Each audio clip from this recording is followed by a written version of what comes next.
going to tag team it or each go separately? Representative Turco, we're all set. We're streaming on YouTube now. Okay, we're live.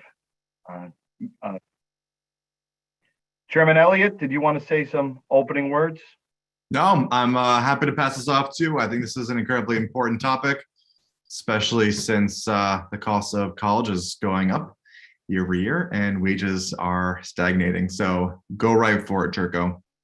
All right, thank you, Mr. Chairman. Well, let me first thank Chairman Elliott and Chairman Slapp for putting together this informational hearing today as part of the Higher Education Committee to look at student loan debt and especially how the COVID-19 pandemic has affected it.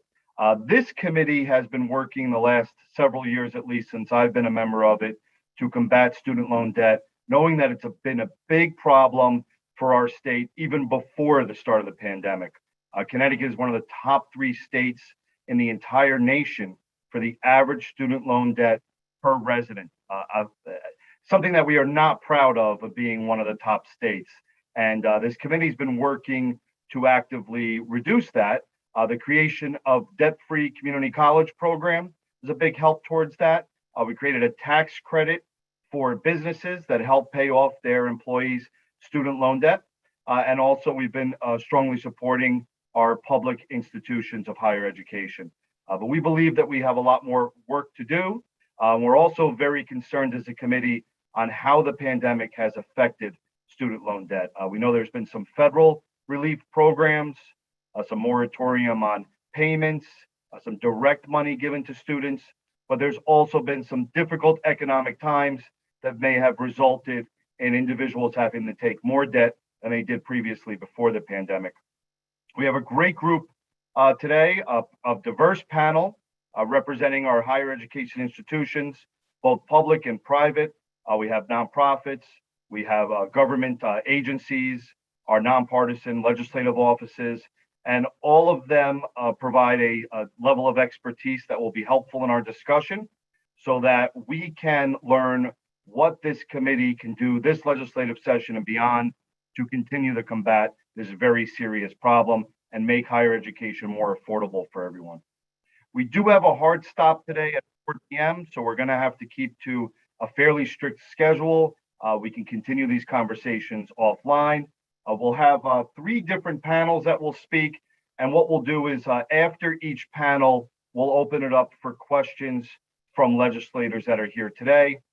To all of you panelists, some legislators will be popping in at different times.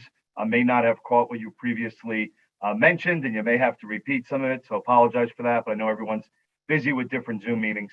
And then after the 3 panels, we will have some public testimony. I believe we have about 5 or 6 individuals signed up, so we're eager to hear from them as well. Okay, so I guess we will get started first, but I do see that our other chairperson of the committee, Senator Slapp, has joined us. And Senator Slapp, do you have any opening remarks before we start hearing from our panelists? No, Representative Turco, thanks for your leadership on this issue and for helping to convene this. Appreciate it and look forward to this dialogue. Thank you, Senator Slapp. So we will get started now with the Office of Legislative Research. We have Mary Beth Sullivan and we have Jessica Callahan. The floor is yours. Thanks, Rep. Turco. Actually, we're going to go as a unit with OFA. So Janelle Stevens is going to get things started for all 3 of us. Great. Thanks, Mary Beth. Okay, bear with me as I attempt to share my screen and get the presentation started.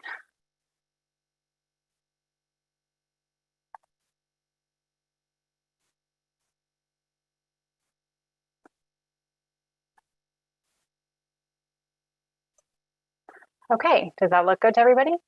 We're all seeing a title slide? All right, great, thank you. So yes, I'm Janelle Stevens. I'm from the Office of Fiscal Analysis, and I'm here with Mary Beth Sullivan and Jesse Callahan from the Office of Legislative Research. We are going to be giving you a quick overview of student loan debt relief. We'll be discussing lots of topics today. We're going to start out by talking about the scope of student loan debt, both in Connecticut and nationally. We'll be moving to talking about how COVID has affected the employment rates of recent college graduates. Then we'll be moving to discussing the loan relief programs that existed before the pandemic and then what's been put in place as a result of the pandemic. We'll be touching on the current status of federal loan relief efforts, and we'll end up with a discussion of cost and price trends because those impact how much students pay, which in turn can affect student debt load. So in Connecticut, there is over $19 billion that's held by about 500,000 residents. This is data from 2020 from the New York Fed. So those residents are holding nearly the size of the general fund budget in student loan debt. The average debt load is almost $36,000 per person, and about 15% of the population has student loan debt, according to those estimates. The level of debt has increased by almost $3 billion since 2016, even though the number of borrowers has declined a little bit.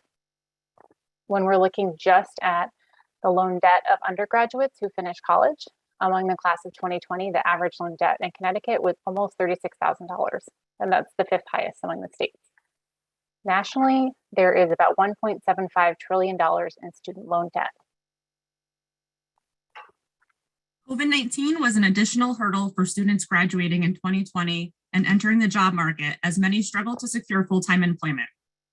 Since today we're talking about student loan debt in the time of COVID-19, it makes sense to talk about unemployed graduates who may be unable to begin paying down their student loan debt due to lack of or limited income. Only 50.2% of 2020 graduates secured full-time employment within 6 months of graduating, which was down from 55.3% in 2019. This full-time employment doesn't include freelancing or gig work. The time period from January to October of 2020 saw the biggest decrease in graduate labor force participation since the 2008 Great Recession. By the time the fall 2020 semester began, 31% of graduates were still unemployed, which was up from 22% in 2019. Those who graduated prior to 2020 and are holding bachelor's degrees also struggled with employment issues that may have prevented them from making payments towards their student loans. However, recent unemployment numbers for both recent graduates and all college graduates with a bachelor's degree seem to be trending back down towards pre-pandemic levels. The unemployment rate for recent college graduates in April of 2020, at the beginning of the pandemic, was 7.5%, and as of September 2021, this rate was around 5.4%. Before we discuss the new types of student loan relief offered after the arrival of COVID-19, we'd like to review some of the pre-pandemic loan relief programs that were in place, starting with relief tied to student loan programs authored under the Federal Higher Education Act. Title IV of the HEA authorizes the programs that are the primary federal aid sources for financing higher education.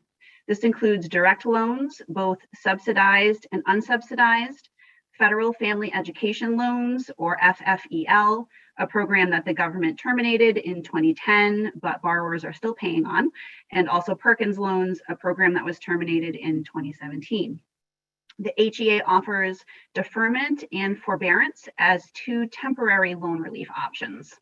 Deferment refers to periods when borrowers may temporarily suspend loan repayment without accruing interest for the loans just mentioned. And some reasons why deferment may be granted to a borrower is if they are pursuing more post-secondary education or performing qualifying military service or when experiencing economic hardship. Forbearance refers to temporary loan suspension periods for borrowers due to certain types of financial hardship during which interest does accrue and is added to the principal balance of the loan. And some examples where a borrower may be granted forbearance would be financial difficulties, medical expenses, a change in employment, National Guard duty, or medical or dental internship or residency participation, to name a few. IDR plans are another form of loan relief, and these plans give borrowers the opportunity to make payments in amounts that are capped at a specific share of their discretionary income over a repayment of 20 or 25 years, depending on the plan, and there are various IDR plans available. And finally, loan forgiveness plans are available for public service employment. Eligible borrowers must either be employed in specific occupations, for specific employers, or in public service. Regarding state relief programs, Chesla is here to speak with us today. So we're going to let them address that aspect of our discussion. As far as emergency relief, there are notable features of programs enacted through federal legislation to assist borrowers struggling with student loan debt. Most recently, the Health and Economic Recovery Omnibus Emergency Solutions Act, or HEROES Act, expanded the payment pause and interest waiver from the CARES Act, which we will be discussing in the next few slides, to include all federal education loans, including FFELP loans not held by the U.S. Department of Education and federal Perkins loans. These were previously excluded under the CARES Act. Among other things, it also canceled or wrote down up to $10,000 in federal student loans for certain economically distressed borrowers. It automatically placed borrowers on an administrative forbearance, and it set interest rates to 0. Prior to the HEROES Act, the Coronavirus Aid, Relief, and Economic Security Act, or CARES Act, implemented a variety of programs to address issues related to the onset of the COVID-19 pandemic. This act allocated approximately $14 billion to the Office of Post-Secondary Education in what would become the first round of higher education emergency relief funding, which we will discuss in further detail in the next slide. Among other things, the act automatically deferred payments and waived interest on federally held student loans, which covered approximately 95% of borrowers, and each month during the payment deferral period still counted towards loan forgiveness for borrowers in public service jobs and student loan rehabilitation. The act suspended collection actions and penalties for borrowers with defaulted loans. It allowed companies to pay up to $5,250 of employee student loan payments on a tax-free basis, which was a benefit that those with private loans could qualify for.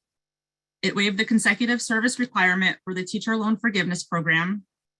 And the act waived the requirement that students repay the entire portion of their federal student loan if they withdrew from courses due to a COVID-19 emergency. I'm going to talk a little bit more about the Higher Education Emergency Relief Fund. There have been at this point 3 rounds of funding through the fund. And it started, as Jesse mentioned, in March 2020 with the CARES Act. And the last round so far was the American Rescue Plan in March of 2021. The third round was by far the largest round. So with the HERE funding, about half of all the funding that's gone to institutions has been required to be used as student grants. At Connecticut public institutions, they've received about $200 million across them, including all the rounds and all the institutions, and grants that had to be distributed to students. However, this money did not necessarily directly reduce student debt levels because institutions weren't allowed to apply the funding directly to student balances or to debt. Instead, the students had to be able to choose how to use the funding. And institutions had a lot of leeway in deciding how to distribute the funds among students. Most have chosen to use a measure of family need, expected family contribution, and some institutions have chosen to offer a portion of their grant funding as emergency grants that students could apply for.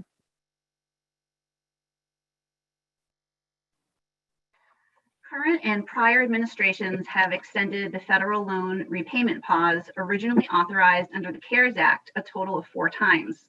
Originally, the CARES Act paused payments through the end of September 2020, and these pauses were extended 4 additional times for a total of 25 months through May 1st, 2022.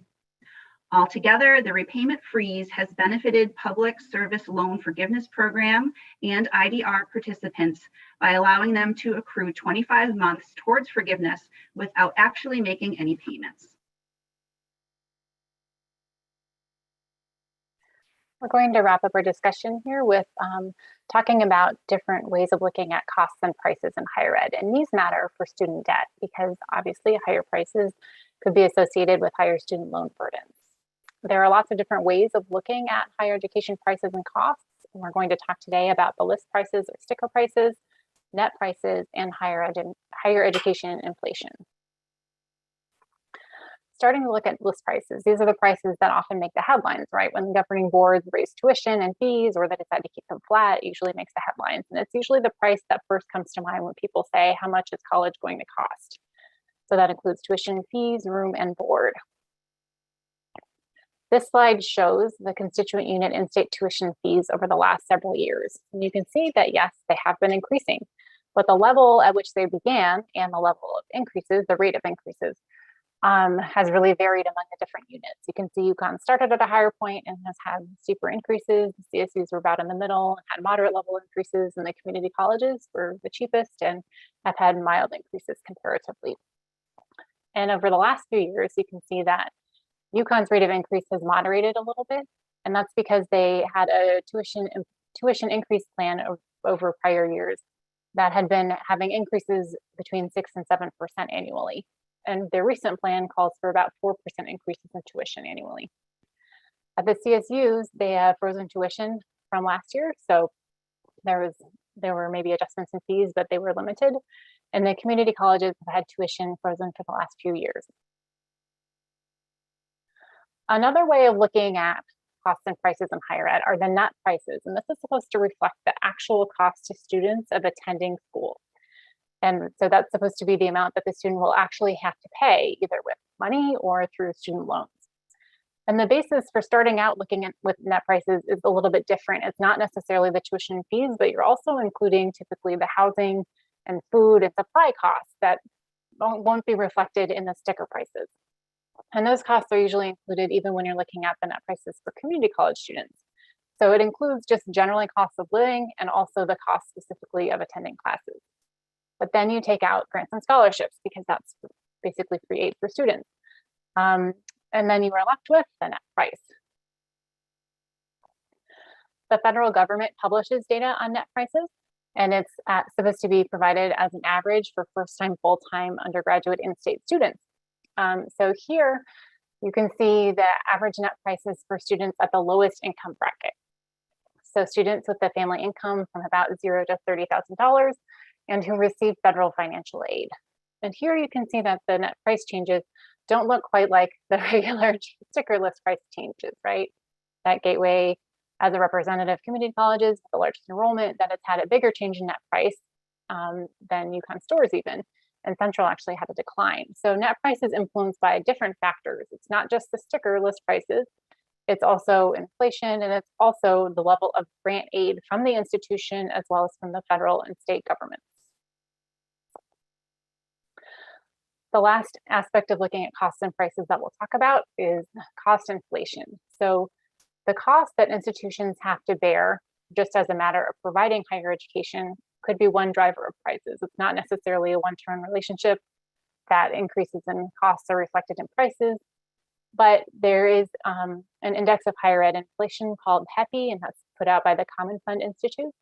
And HEPI indicates that the cost of running higher education institutions have grown about 1.5% to 3% annually over recent years.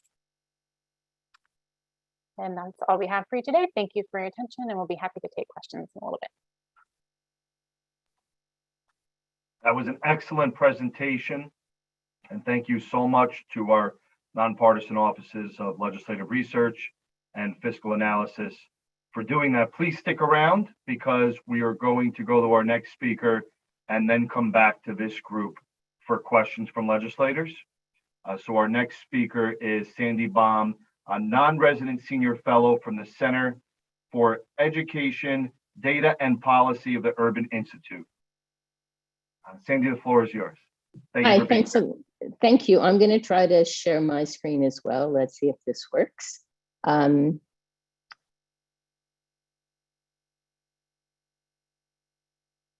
know if this is not simple, is it?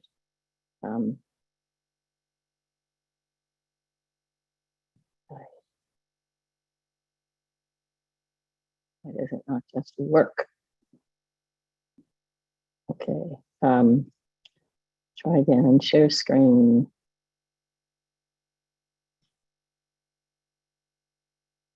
Okay, I am having trouble here getting my screen to share. Do you have my PowerPoint because I sent it? So maybe you can do it.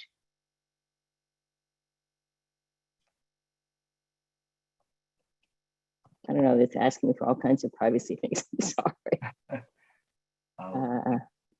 Jeannie, is that something that you're able to do, to share the PowerPoint?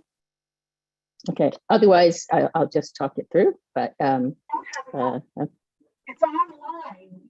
Okay, I'm going to just talk it through because otherwise I think we'll be here forever trying to make this work. Okay, so we just got a lot of good information about student debt, and okay, this is great. Thank you very much. Okay, so that was the title slide. Yeah, that works. But I probably can't shift, so you can go to the next slide. Thanks. Okay, so the first thing I want to say is that people talk so much about student debt as a crisis that I think it's really important to take a step back and understand that there are certainly students who are really struggling, and there are groups of students who are struggling a lot with student debt. But there are lots of people who go to college, borrow money, turns out fine, they repay, they wish they didn't have to, but they're fine. So it's not an undifferentiated crisis. It's really a crisis for certain groups of students.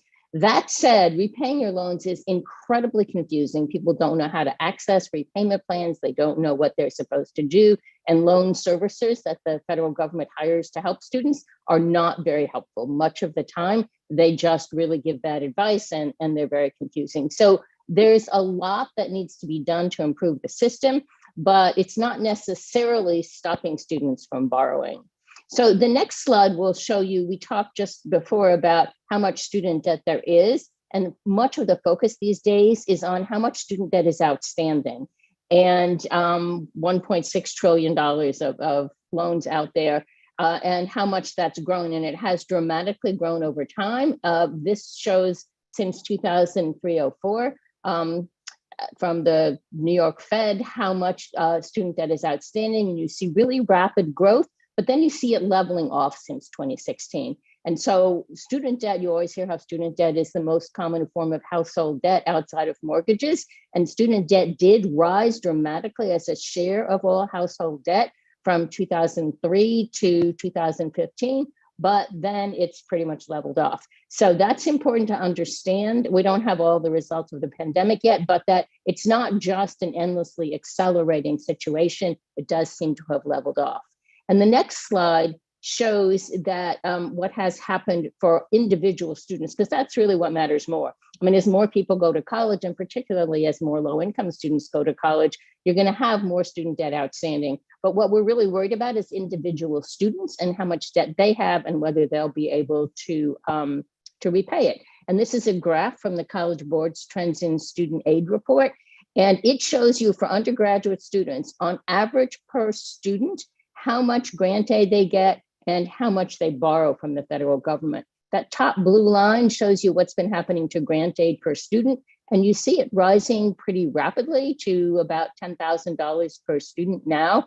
But if you look at the orange line for federal student loans, since 2010-11, the average amount that undergraduate students borrow has fallen every year, and it's now under $4,000. And it's not that that's not significant. It's that, again, it's certainly not true that loans are replacing grants, and it's not true that students are borrowing more and more money every year. So that's really important to know. However, these are undergraduate students, and graduate students borrow a lot more money than undergraduate students. I think when people talk about student debt, they think of undergraduate students. But in fact, in the most recent year, graduate students borrowed 45% of the federal student loan. So they constitute about 12% of students, but they're allowed to borrow almost infinite amounts of money from the federal government, and they do. So it's really important when you think about helping students with loan repayment, who these students are.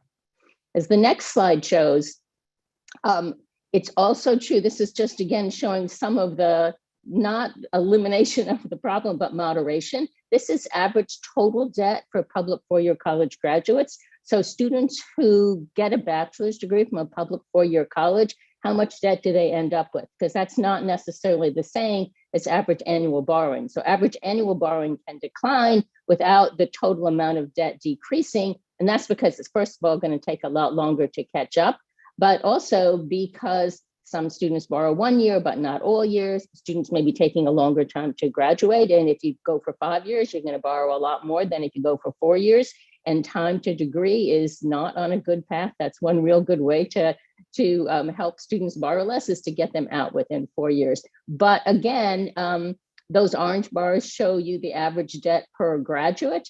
And what's happening is that slightly fewer students are borrowing, but even debt per borrower is going down. It's not that it's going down below where it was 20 years ago, but it's not continuing to increase. So it's really important also on the next slide to think about like how much do students, individual students borrow, and what does the distribution of debt look like? This is really important when you're thinking about whether we should be forgiving debt or not.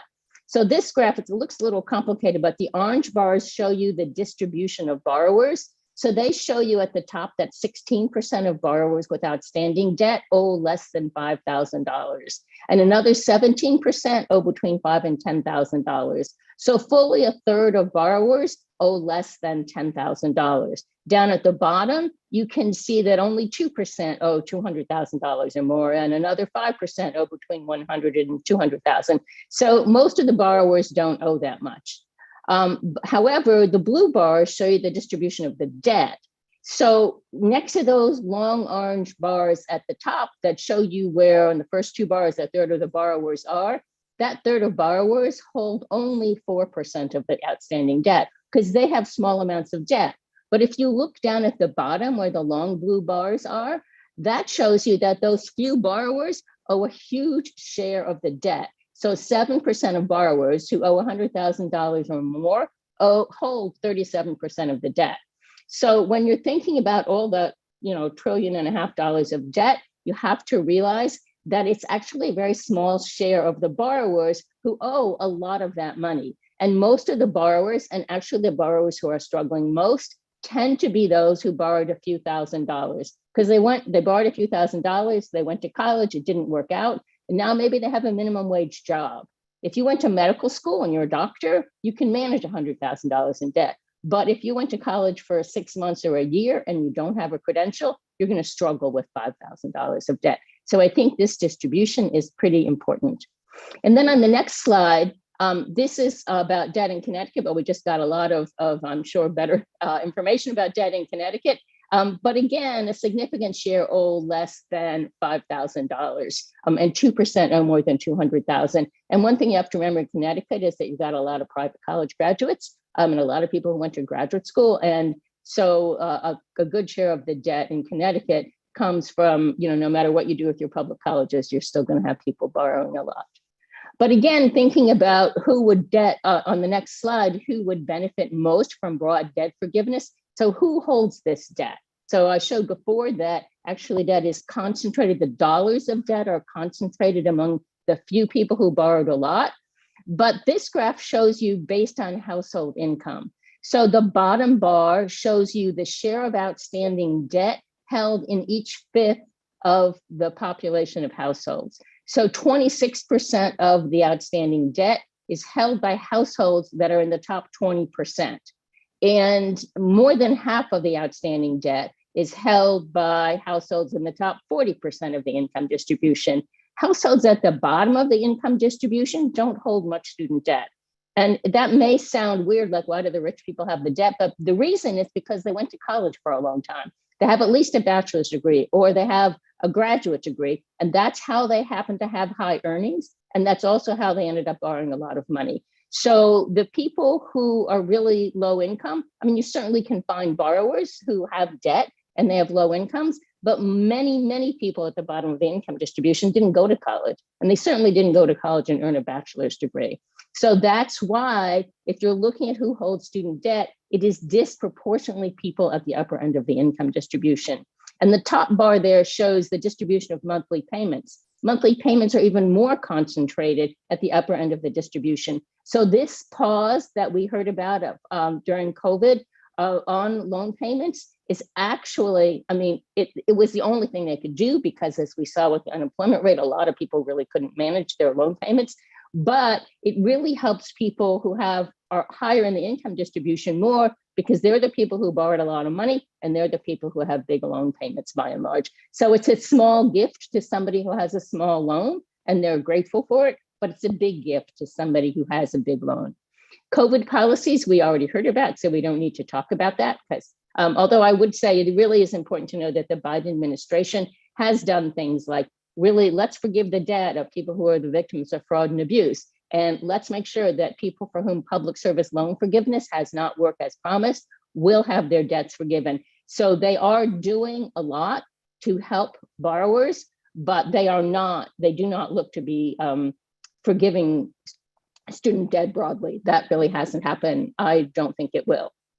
The next slide talks about some of the things that we really could do, and some of these the federal government really has to do. So the income-driven repayment plan promises you that you don't have to make higher payments on your federal loans than you can afford. So it says if your income is below 150% of the poverty line, you don't have to pay anything. So if you're unemployed, you don't have to pay anything. And then it says that you pay 10% of your income beyond that level. So we have that system in place. It needs to be improved. Maybe it asks too much money of some borrowers, but if we automatically got people into that program, if we just said when you go into repayment, you're an income-driven repayment, then the next time there's a COVID, we wouldn't have to pause payments because everybody's payments would automatically stop if they lost their jobs or if their incomes fell. So there's a lot we could do to solve the problem this way, but we should continue to seek targeted forgiveness. So if if you were the victim of fraud, or if you have borrowed $3,000 and you have to wait 20 years to get that forgiven, that's a little crazy. We could forgive those debts more quickly. We have parents who have federal student loans who were living under the poverty line when they took those loans. Of course, they can't repay them. They never will be able to repay them. We shouldn't have made those loans. We can find a bunch of people whose loans should be forgiven. And then the next question is, what about at the state level? Because the student loan system is a federal system. So it's really difficult for states to figure out ways to step in and improve the situation for borrowers. But two examples. Well, first of all, I mean, one thing is, future students, and as was just discussed, the tuition issue is a question. Connecticut does really well actually in funding students, but there is relatively high tuition, but there's not relatively high student aid. So student aid, need-based student aid can go really far towards helping the students who are low income pay for college. And that is most likely, that's a really efficient way of getting money to students who need it and making sure that those students from disadvantaged backgrounds will not have to borrow so much. States obviously also want to do something on the next slide for students, in the future. And that's more challenging. California just had put together a student debt commission. I was a member of that. We looked at all the things, what can California do? And the recommendations were really to have a great system of coordinated information and guidance and assistance. There was not a suggestion that California should be paying off students' loans, but so much of the problem is based on inadequate information, both before students borrow and when they're in repayment. New York, in contrast, does have a get on your feet loan forgiveness program where they are making the monthly payments for students, for some students whose incomes are below $50,000. They have to be an income-driven repayment to get this benefit. But if you think about it, if you have a really low income, you don't have payments. So this program does not help the lowest income students. It does not help the unemployed who don't have to make payments. It helps people who are making $45,000 a year or $50,000 a year, and they have fairly large payments. Let's make the payments for those people whose incomes are high enough to owe the federal government a fair amount every month. Let's not worry about those borrowers who are actually unemployed or have low incomes. It doesn't really make a lot of sense. It's very difficult for the state to coordinate a program like this to actually target its benefits, but it can help students to get into income-driven repayment. And I think that's a really important thing to think about doing. So that's it. And that's just some background to think about. It's not, simple answers are not easy to come by. And let me just say one other thing, free tuition. Obviously, if you don't have to pay tuition, you have to spend less. That said, students are borrowing for their living expenses. So you do not solve the student debt problem by getting rid of tuition. Thanks. Thank you, Sandy. That was a lot of really great information and some good ideas. We appreciate you being here and spending time putting that together. I'll open it up, questions from legislators now.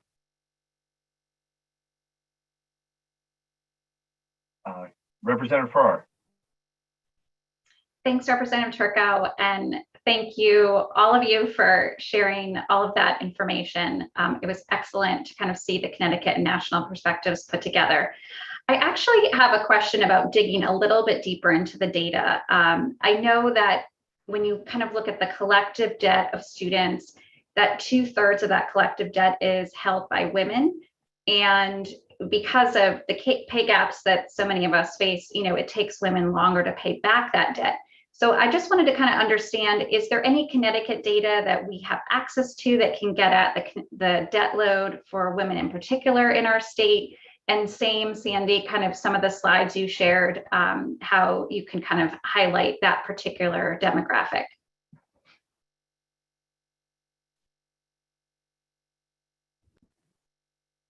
Thanks for your question, Representative. I don't know off the top of my head. I don't know if Jesse does, but I know OLR would be happy to see if we can get that information for you. Connecticut information. That'd be great. Thank you, Mary Beth. And I don't have a specific answer to it either, but one issue is that women are much more likely to go to college than men. I mean, one problem that people are very concerned about is where are all the men? So since women are a disproportionate share of the college population, they're also going to be borrowing money more than men. But the question of whether they borrow more money is what we're really interested in. And we all know that women earn less than men with the same level of education. So it's only logical that they are going to struggle more and that they are going to take longer to repay their loans. What's the solution to that? I mean, and this is true. I mean, when you ask a question about race and ethnicity, I mean, which is not what you asked, but similarly, I mean, Black students borrow much more than students from every other race and ethnicity. And it's a huge problem. And it's also more difficult for them to repay their loans because of discrimination in the labor market, because they come not only from low income, but also from low wealth households. The real solution is let's do something about discrimination in the labor market. That's obviously a long-term solution. And unfortunately, the gender issue is also, I think, a long-term solution. Thanks, Sandy, for that. And I appreciate your comments. And I appreciate you highlighting just the complicated nature of understanding access to some of the loan relief, and was glad to see that California highlighted that in their recommendations. And I know myself and likely Representative Turco and fellow colleagues would love to see the results of that California commission, if you're willing to share that with us.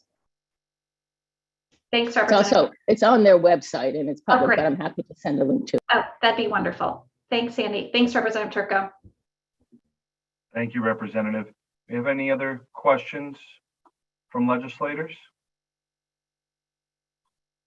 Okay, I don't see any hands raised. I have several follow-up questions. However, I am worried about our timing and staying on schedule so we can end at 4. So I will follow up with you all individually, at a later time, if that's okay. But thank you so much again for being here and for these presentations. And both presentations are on the Office of the Higher Education Committee's website. So if anyone wants to view these and study them further, they are accessible there. Okay, now we're going to be hearing from a panel of our representations from our colleges and universities, our public universities, and as well as our private. And we first have representatives from the Connecticut State Community Colleges. Stephen McDowell, I believe, is up first. Great, thanks, Representative Turco, and thank you, Senator Slapp and Representative Elliott, for including us in this panel. It's a great opportunity to showcase one, our community colleges, and two, the state of student debt in Connecticut. As you know, us as community colleges, we're relatively low-cost institutions, especially compared to the rest of the state. We've been fortunate to have our tuition frozen the last couple of years, where we're looking at tuition fees of just under $4,500. We do, in terms of financial aid, focus on packaging just the direct cost for students. So we're looking at tuition fees, and then we make an allocation for books and supplies as well. Historically, we've, to a degree, not limited student borrowing, but made a sincere effort to coach students through how much they should borrow, to think about their future in terms of borrowing. As you know, you're coming to a community college, you're looking to get a certificate or an associate's degree. We like to make sure students understand that hedging into that overall student loan limitation on their academic career, they may want to save some of that eligibility into receiving their bachelor's degree. And so on. So that said, with the 21-22 award year, we've made an institutional policy not to upfront award direct loans to students. We do make a sincere effort to make sure students know about them, that they do have the ability But as a matter of course, we really seek to fund our students with grant aid. Great example is 70% of our aid recipients are Pell students. Almost 93% of our funding to students is in grant form. Our loan volume has decreased the last 3 years. Previously, it's been 9.2%. Last year, our loan volume represents 6.3%. And in the current award year, our loan volume is only at 3.4% of borrowers. That's been a really very nice showcase for students to not borrow in Connecticut. And, there's a couple of things that play into that. One clearly is the pandemic and enrollment, and two is the PAC program, which Representative Turco, spoke about at the start of the panel.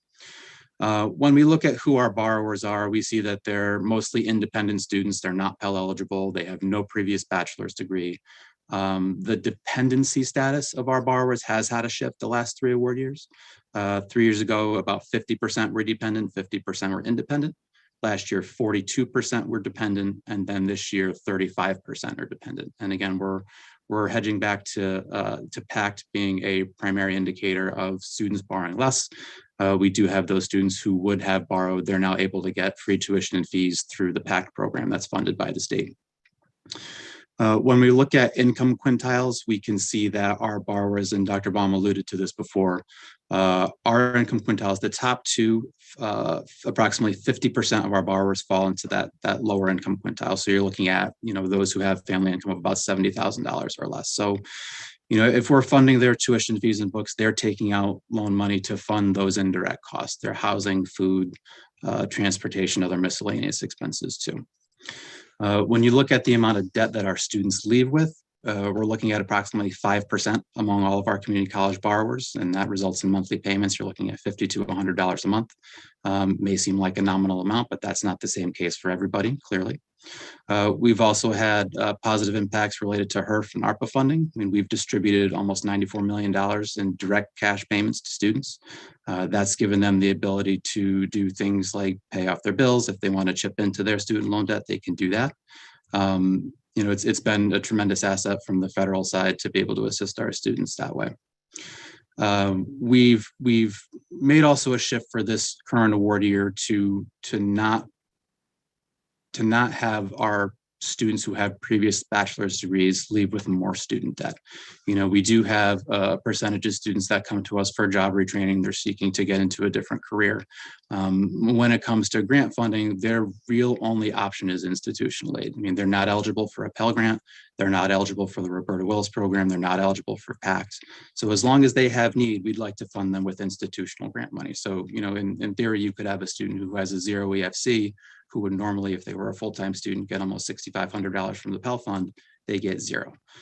So we look to fund them as much as we can, so they're not borrowing more on top of what they may have already borrowed heading into enrollment with us. We recently partnered, actually earlier this year, with Educational Credit Management Corporation as a means to help us with our borrowers on the back end. So they're a nonprofit, former guarantor whose real focus is to work with students who are in repayment, who are in danger of defaulting, who really need help in getting their loan together. And we did this heading into prior to the last repayment pause, where we were worried that our borrowers were allocating that previous loan payment into something else, right? So they've redirected it into another bill. They've, maybe put it into savings. They've, taken on a different debt. And we were afraid that come February 1st, that payment comes back. They've not made the financial adjustments on their own terms to account for that. And then we become worried about the student defaulting. That impacts our student loan default rate, which could impact our institution's ability to offer Title IV aid. So we've just initiated a partnership with them. They also provide a great financial literacy platform that's available to all of our students, as well as all of our staff and faculty. So we can extend that benefit off to everybody who needs it. We also had a partnership a year plus ago with Blue Icon Advisors, who is the National Association of Student Financial Aid Administrators, their consulting group who worked really strongly with us to help identify, special populations and awarding strategies and what we should take a look at specific to community colleges. Their focus was on helping us navigate, like we talked about before, working adults with previous bachelor's degrees, and helping to not add more to their debt plate as we move forward. And then the other thing I wanted to say too is among the financial aid community in Connecticut, we are actively talking about student debt. About 2 weeks ago, we had a panel that was sponsored by CAPFA that featured Justin Drager, who's NASFA's president and CEO, and also Representative Courtney and Mark Friends from OHE was also on it. But we had a really robust discussion about concerns from the group in terms of repayment pause, what types of things can be done from our end and what types of things are happening on the federal end to make sure that we're all abreast of what's going on and what we can do to help our student borrowers. So in the interest of time, I'll give my colleagues a chance to speak too, but I'm happy to answer any questions once we wrap.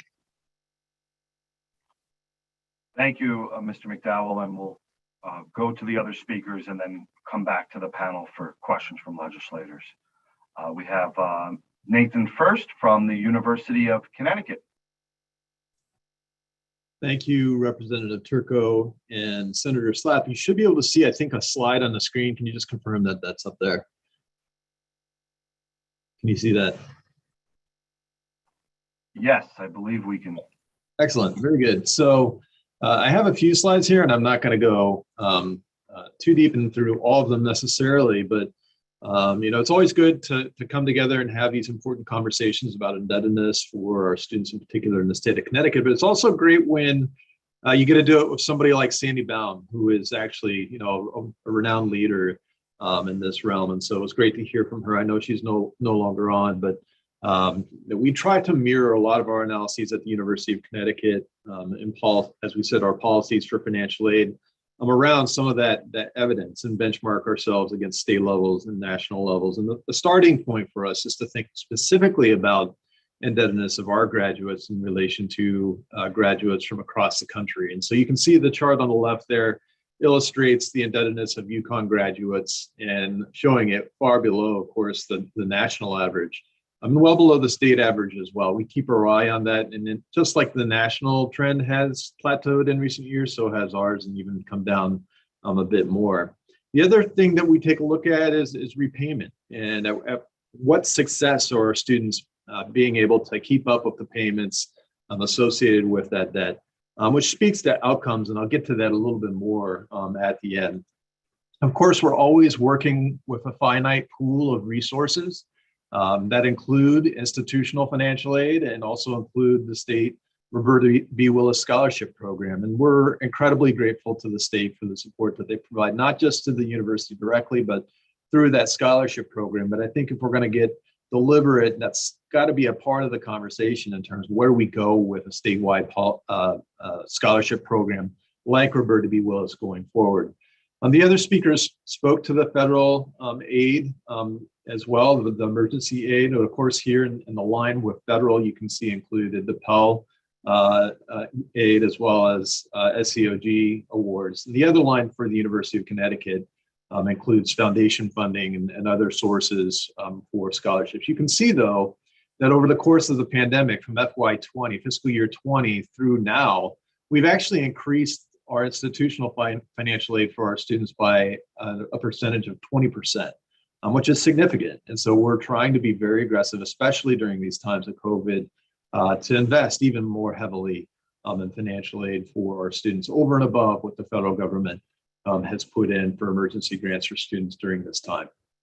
We try to break it up and take a step back and look at our students' overall need as they submit their FAFSAs to us. And you can see a pie chart here that shows the most recently completed fiscal year that shows of the total amount of need, which is significant, a $365 million amount of gross financial need for our students that are enrolled at the University of Connecticut, just the undergraduates. We're able to meet almost half of that with gift aid. So that's not bad. We'd love for it to be better. Self-help actually constitutes the loans and work study. That's how we categorize those. And then the remainder, of course, are things that the students do with their families through college savings plans and other payment plans and the like to cover the difference. And that's significant. We began to plot this over time, much, very similar to what Sandy shows on the charts that she presented earlier. And just as we've increased the amount of total gross financial aid to our students, you can see that the average amount of gift aid, the blue line, has been going up over the last several years. The need, though, of course, is outpacing that, the need of our students. And so these are the type of tables that we try to put before ourselves as we make our policy decisions on the financial aid side for the University of Connecticut. You've seen that unmet need tick up even a bit more as willingness to borrow has declined over that period of time. Here's a slide that represents the federal emergency grant dollars that the University of Connecticut has received. And so over the 3 phases over the course of the pandemic, this is how we've distributed those monies. You can see that in HERF 1, we were able to support 12,300 plus students with around $875 a piece. In the most recent round, which we're almost done with, we have about $4 million remaining that we'll distribute to students over the course of the spring semester. So far, we've been able to assist over 20,000 students with average award amounts of around $1,200. And students, the way we've set this up for them is that they can actually get support multiple times throughout the year. You know, their emergency that they're experiencing with perhaps a parent who's lost their job or some other unexpected costs associated with the pandemic. It's not something that just comes today and is gone tomorrow. It actually lasts over time. And so we spread that support around and have been able to assist students in a more ongoing basis in that way.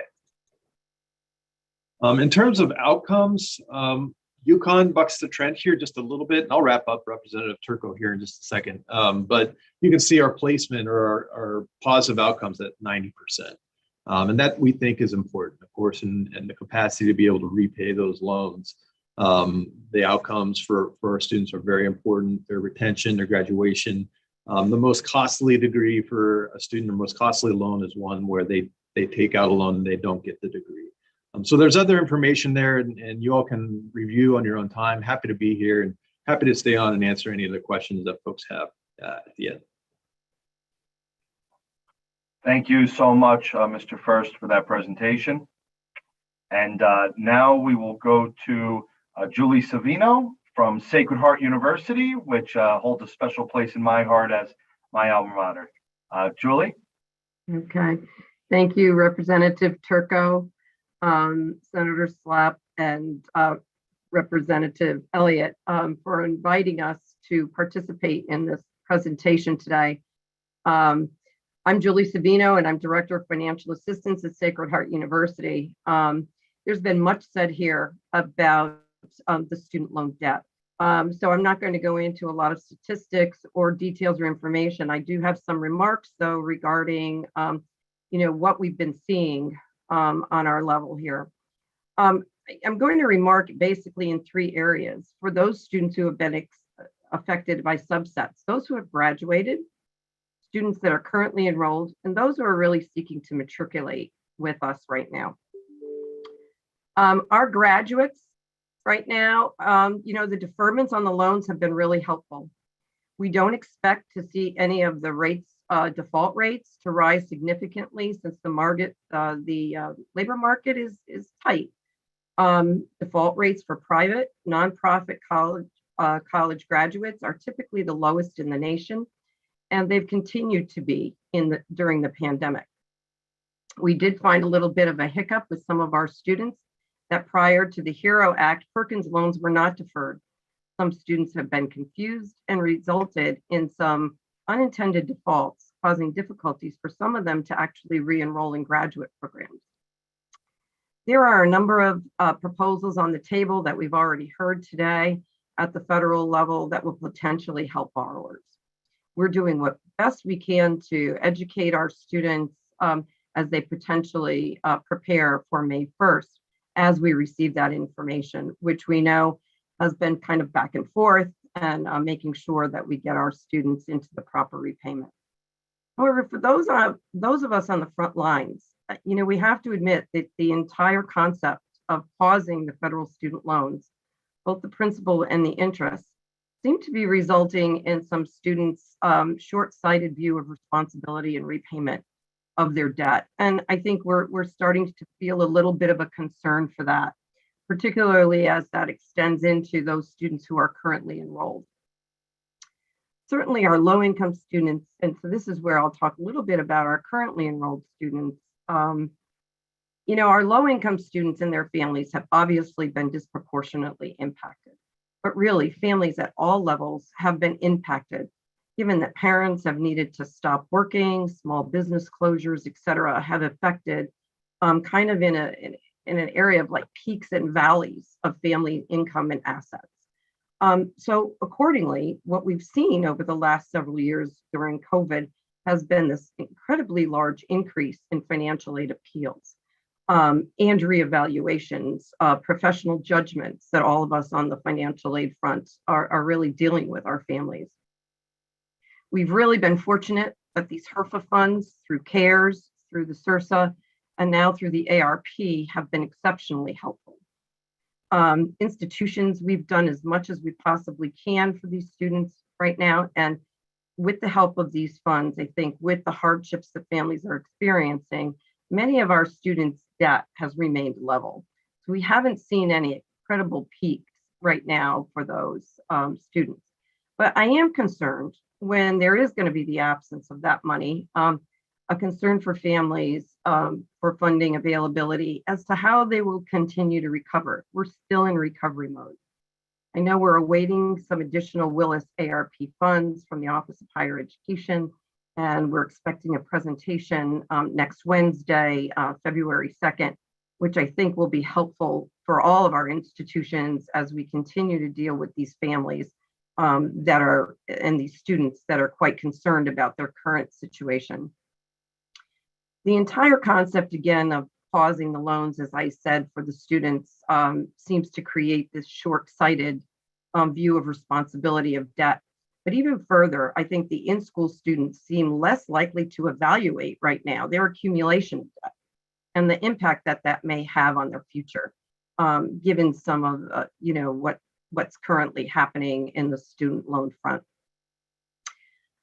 And I guess we must admit too, as far as borrowing is concerned, students appear to have some unrealistic expectations of earnings after graduation that may affect the amount of the loans that they currently do want to borrow.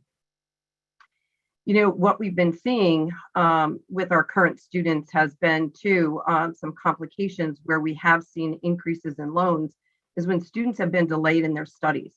We have health sciences and clinicals where students are just feeling the complications of these unexpected absences and delays and the need for their additional borrowing. So I think we've seen some concerns there that we've never seen in the past before.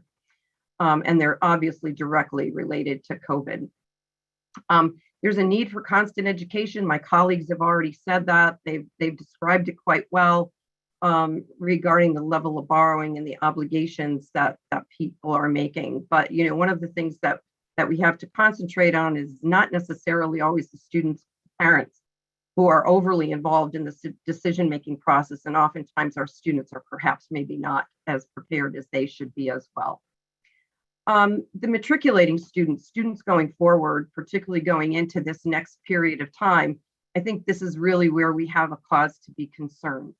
FAFSA completions are down from a national perspective, as well as throughout Connecticut, even as it relates to our high poverty high schools and our high minority high schools. With the national level is down 4%, but our high Connecticut minority populations are down 6%. So there is cause for concern there.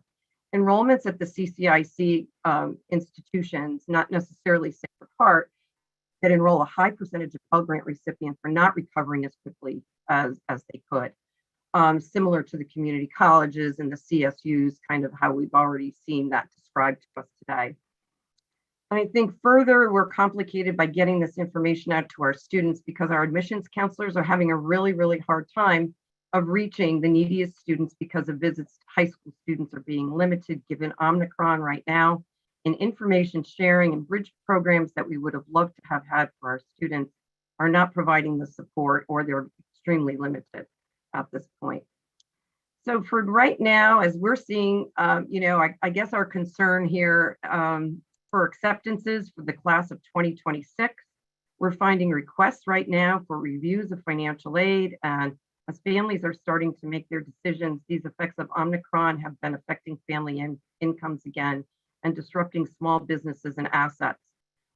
So I guess just to leave with a few thoughts to consider for our population, it's important for us to sustain that current funding of need-based aid, and perhaps to, as my colleagues have already mentioned, to maybe do a study as to what's important for us.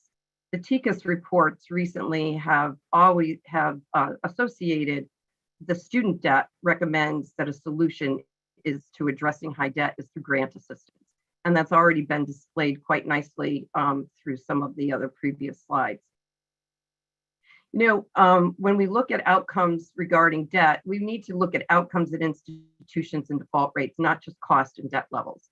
If completion rates are high and debt levels are low, debt management levels for individual students are manageable.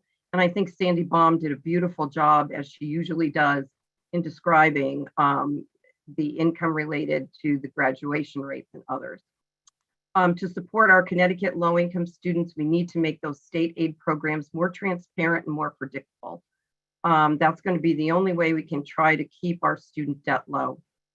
It's not helping students if they're applying for college and if we're not aware of those state grants assistance up front. They're going to need that information in order to decrease their borrowing or to make choices as to what's right for them. I oftentimes worry about the students right now whose fears of borrowing will limit their choice and oftentimes their access to education, higher education at all.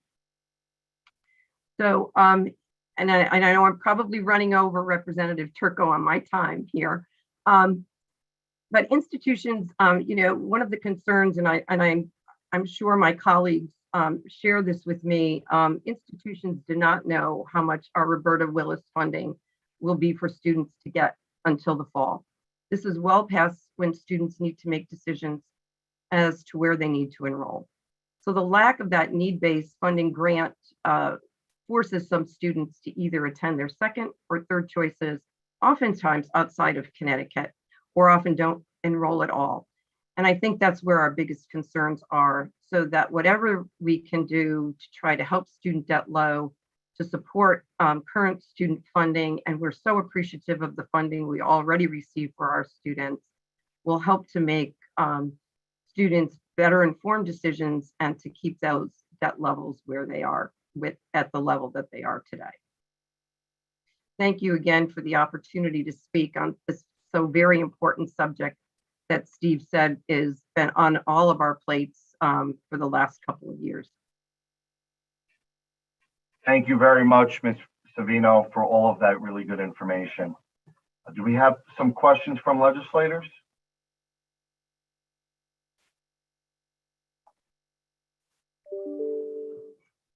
Representative Farrar. Thanks, Representative Turco. Just a quick question, actually, for you, Mr. First. Thank you for sharing everything that's going on at UConn. As a former UConn grad, I always appreciate personally the update.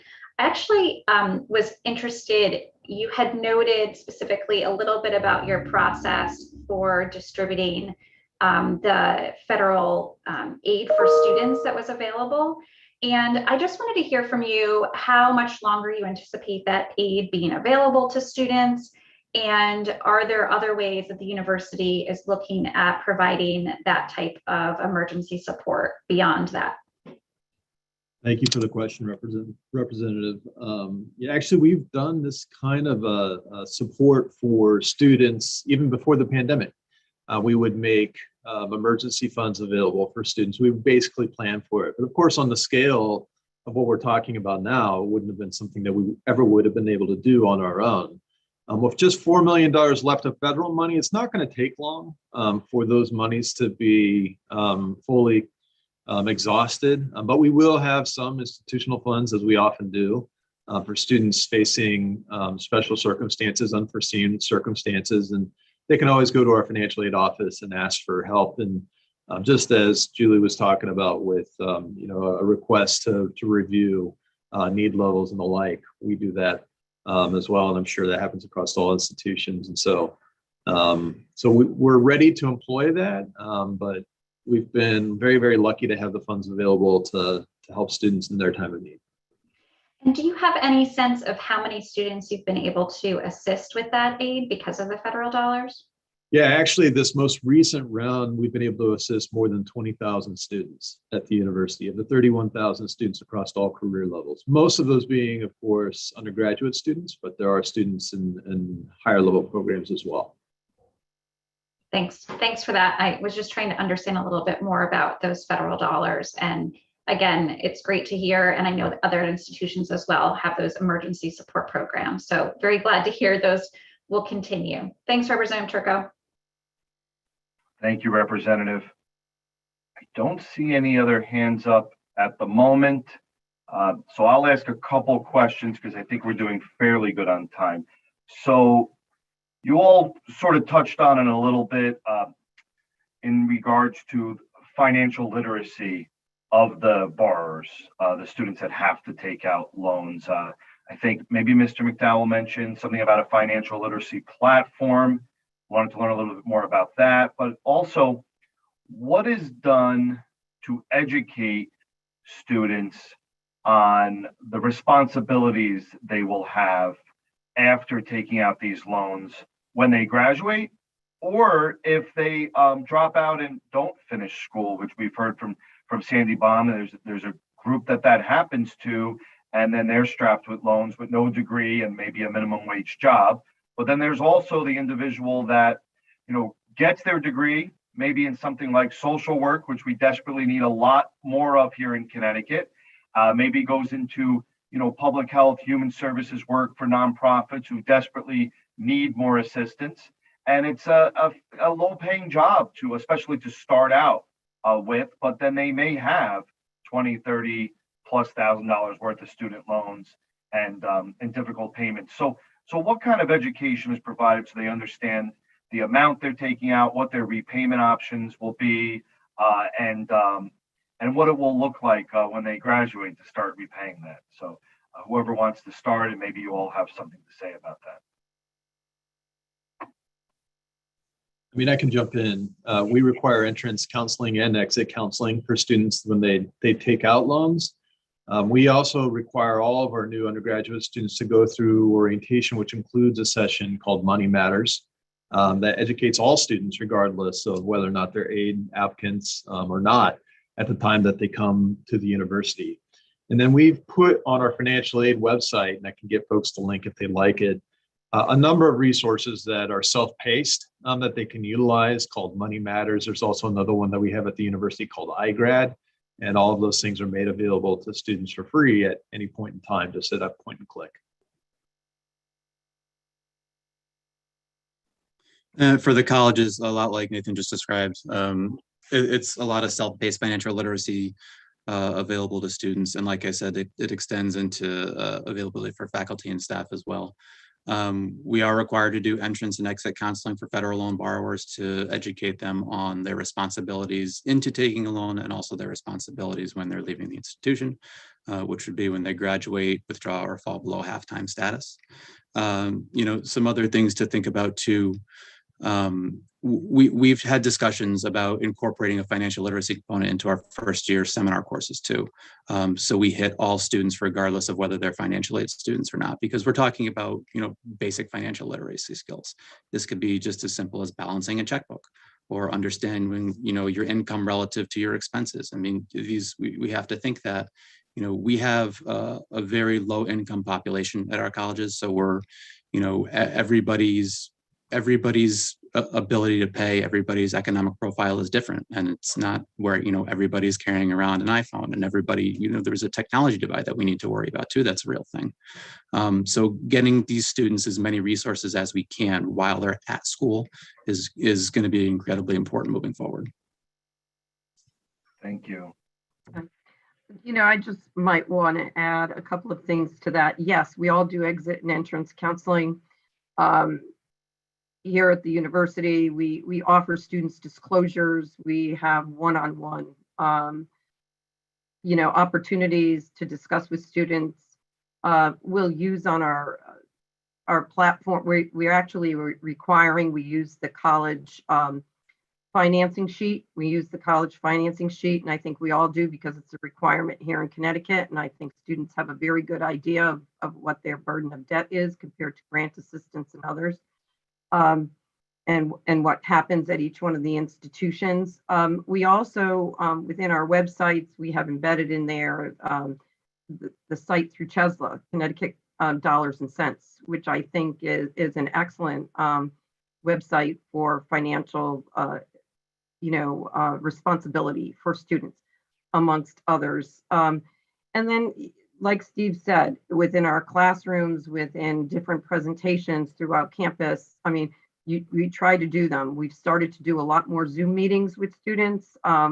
We find that that's actually worked well for us to go over their own individual debt and their issues and concerns, particularly when you have a high graduate population that has lots of debt from some graduate programs. So there's lots of things that we're doing out there. Could we do things better? Absolutely. We can always improve what we're doing. Thank you. And I like the idea, Mr. McDowell, about the incorporating it into the curriculums of financial literacy and responsibilities, because I worry a 17, 18-year-old with some of the self-paced programs, voluntary, financial literacy programs may not take advantage of it when it's more exciting to be on TikTok or something like that. No offense to our younger generations, but another thing that you brought up, Ms. Savino, you really touched on this, the state aid programs needing to be more transparent, needing to be more accessible. I don't know if that's just the Roberta Willis program or there's additional ones. If you can touch on that. And then also, when you mentioned that students don't find out that what they're going to receive for the need-based Roberta Willis until after they're enrolled, which, may be a reason why they decide to go to an out-of-state university, not knowing that there's more aid available to them here in Connecticut, but they find out too late. So that's concerning. I'm thinking that's something maybe we need to improve, and love to learn more from all of you about that. I think my comment is, we get our allocations for our students for the Roberta Willis in the fall. So we try to plan in advance, but students really just don't know exactly what they're going to get. I mean, your application process begins. So oftentimes we're not able to either tell these students, or they don't have the ability to have this information available to them until they're already well into the into their application process, or in the thought of their choosing, which colleges to attend. In all honesty, perhaps maybe, it's time to relook at with the funding that we have available with the limited uses. And I know this may be, kind of off the cuff, but, maybe an entitlement program is time where students will know out of high school, what might be available to them as a Connecticut resident, so that they can maybe make decisions. Do they want to go to a community college? Do they want to go to a state institution? Do they want to choose a private college and university and know that they've got some support for the most needy students? That may make the difference between them even starting an application or not starting it. So to me, that's the concern. I want to be able to serve students across the board at the high school level, so that they have some promise, something to look forward to. That's kind of my thinking of it. And maybe this is a time where we maybe need to take a look at how those funds could better serve our Connecticut students in general. And I would echo that, Julie, too, and thanks for bringing it up. I mean, and you raised the point where a student who may be interested in attending Sacred Heart may not know how much they're going to get. You could anecdotally say, well, they may come to us instead, but we're in the same boat. We still don't know what they're going to get either, because that allocation comes so late. And, to put a timeline on it, students for fall of 22 have been doing the application, the FAFSA, since October 1st, and we won't know what our allocation is until, pushing August into September, which is a real challenge. And, the other thing we see too is we have a high volume of Pell students, and we really have to, work a formula to see which students would be eligible for the Willis program, because we have to discount that Pell Grant. So for schools like Housatonic and schools like Gateway, who are really urbanly populated, we don't see as much Willis money being explored in those areas. So I would agree. It is, I think, a good time to revisit and take a look at, what some of the outcomes may have been versus some of the intentions of the program when it got established a few years ago. I think that would be great. Thank you. Thank you. Mr. First, do you have anything to add? No, I agree. Yeah, just that I agree with both of the others and on this matter. And I really have no doubt that we're losing some students out of the state that, they see their aid package and it doesn't include the state financial aid component. And the institutions, of course, are putting the federal aid in there.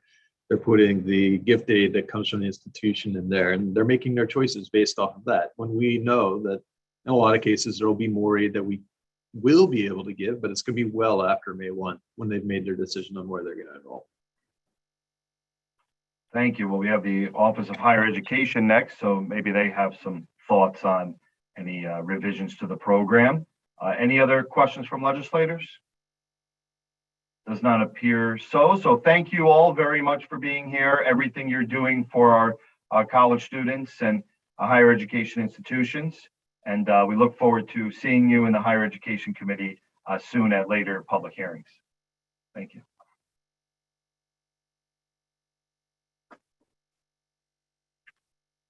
Madam Clerk, are we ready to proceed with the next panel? We're having a challenge getting more French in the room. But Scott Gall is here from OHE. I don't know if Scott can speak instead of Mark, but we're trying desperately to get Mark in, but we're just having some challenges here.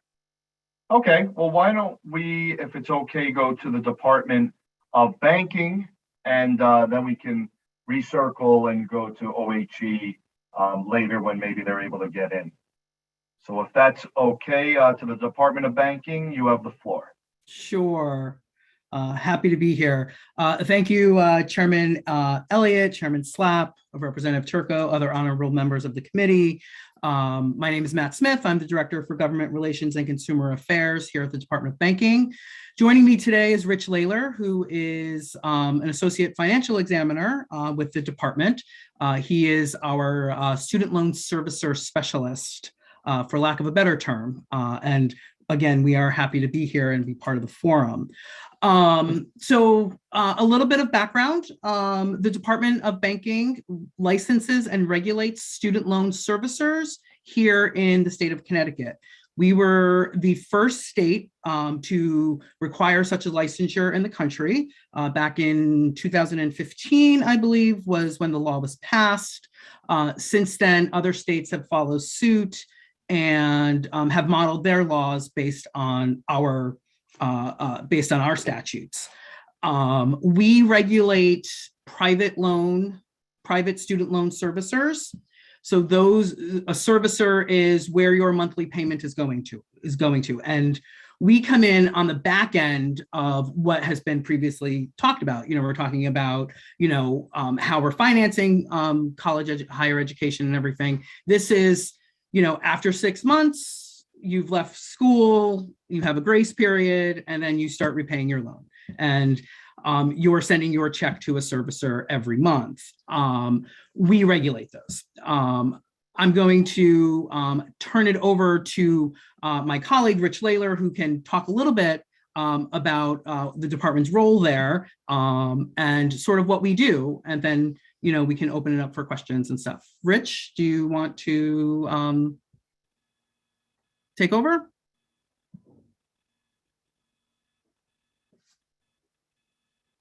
I think we need to unmute you, Rich.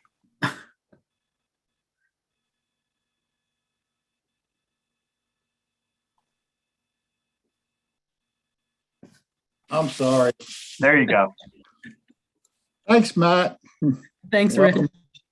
Good afternoon. My name is Rich Laylar. As Matt said, I'm an associate examiner with the Connecticut Department of Banking, specializing in the examination of student loan servicer licensees, registrants, and enforcement of the statutes relating to same. I've been with the department for over 27 years and have focused on student loan servicing since 2016. I've been an examiner in charge for multiple student loan servicer exams conducted exclusively by the department and in conjunction with other states and the Consumer Financial Protection Bureau. As you all know, in 2015, Connecticut became the first state to require licensing of student loan services pursuant to Public Act 15-162. It should be noted that prior to the CFPB opened its doors in 2012, and prior to 2012, student loan servicing was not regulated other than exams given by the Department of Education to their servicers. And as you all know, that servicing prior to 2012 and the CFPB's involvement was not very good. Department of Ed examinations weren't good, and the CFPB stepped it up. But the CFPB was limited. They only regulate companies that have like 10 million loans plus. So there was a need for states to become licensed, and it's really good that Connecticut was the first one. So the statutory scheme prohibits several practices, such as misapplying student education loan payments and reporting of inaccurate information to credit bureaus. In addition to the prohibited practices set forth in Section 36A-850, Section 59 of Public Act 16-65 required the commissioner to set service standards for licensed student loan services and post them on the department's website on or before July 1st, 2017, which we did and are there for your reading pleasure if you'd like to see them. While Connecticut is prohibited from requiring licenses for federal student loan servicers, as of July 1st, 2021, federal student loan servicers are required to register with the department as such and are subject to the state's consumer protection laws. Can I interrupt you just for a minute, Rich, for a little bit of background? When we first began licensing student loan servicers, we did capture those companies that serviced federal student loans. We had an issue with one of the largest federal student loan servicers in the market, Pennsylvania Higher Ed Association. And basically, as a result of, they filed a lawsuit seeking clarification because we, as they were subject to our licensure, should have access to all of their records. Betsy DeVos, who was the who was head of the higher education department in the Trump administration, was lobbied by student loan groups, and subsequently told their servicers that they, based on the 1974 Privacy Act, they weren't allowed to give out any of the personal information to any other party. So Pennsylvania Higher Ed filed a suit in court asking for clarification to resolve this discrepancy between two of its regulators. The court ruled that because they were a vendor of the federal government, they were not subject to state licensure. However, the department does have investigatory powers, and the decision was clear that we could still use those powers to investigate consumer complaints on federal student loans.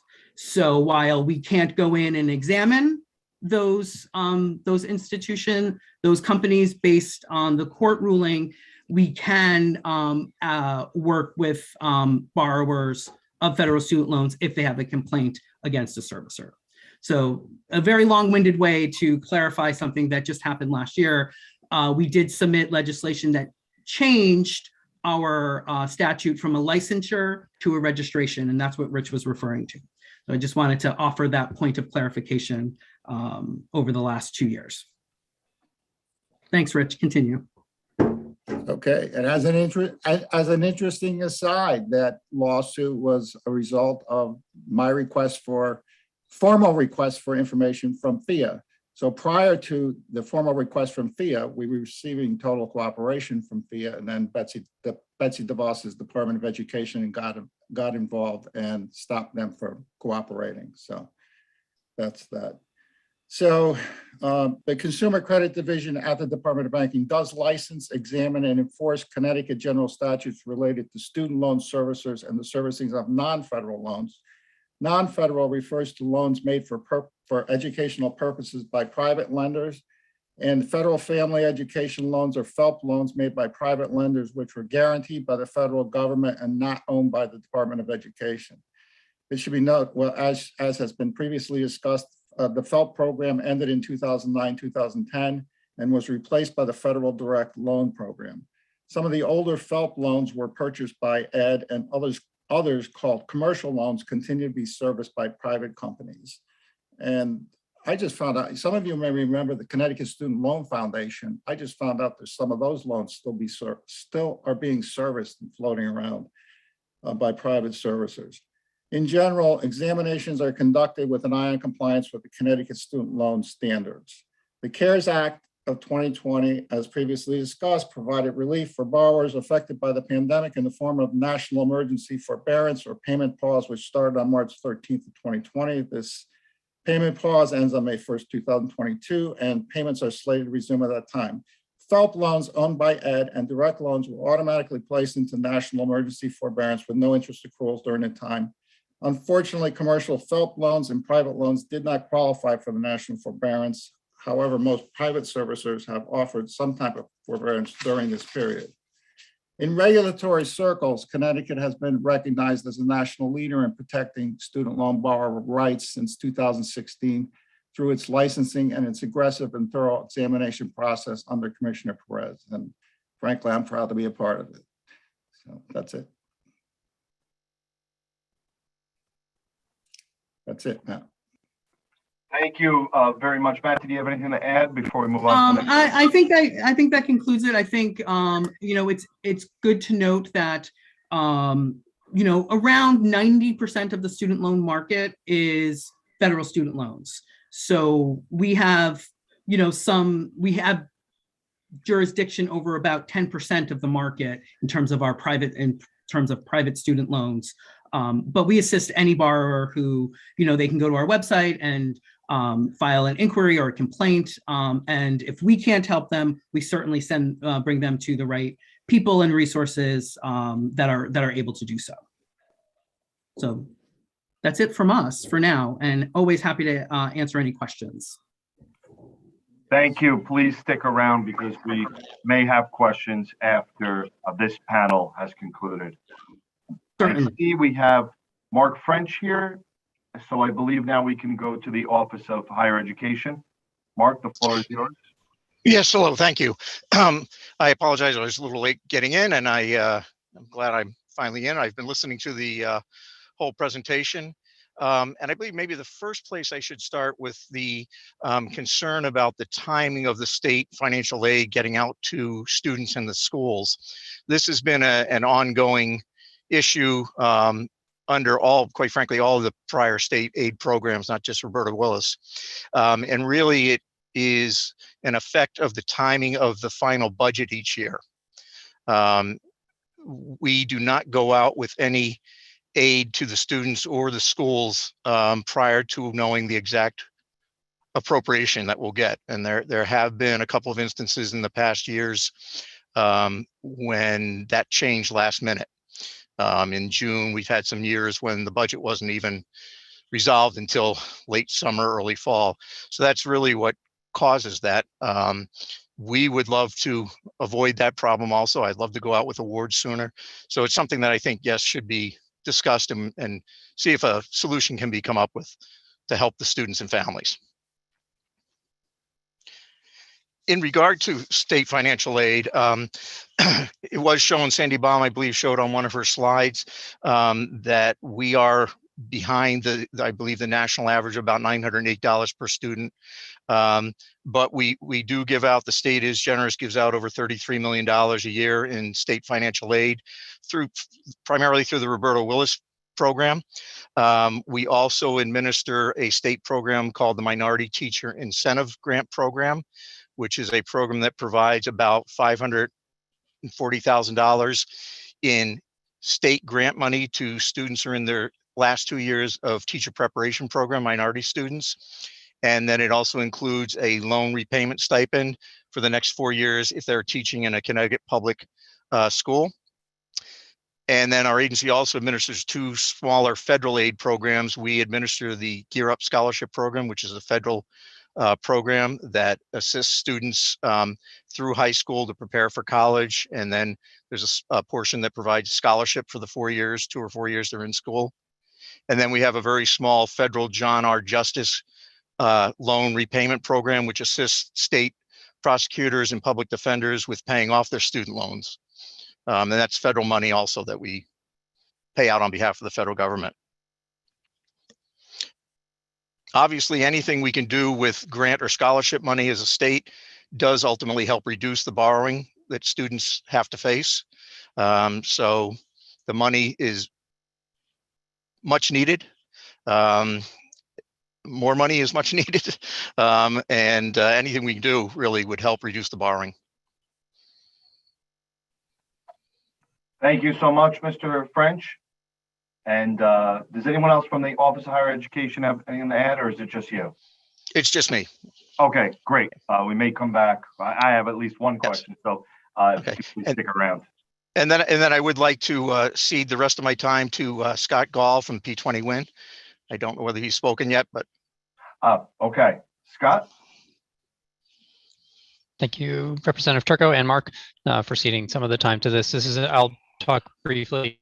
This is an area where Office of Higher Ed and several other state agencies work in partnership. And I think what I'll talk about in a moment is just to go over briefly some ways that I think this group could answer and access state data to go over some of the questions that have come up in this forum today. So thanks. I want to thank Chairs Elliott, Senator Slapp, Vice Chairs Turco, Flexer, ranking members Wick and Haynes for the opportunity to present here today.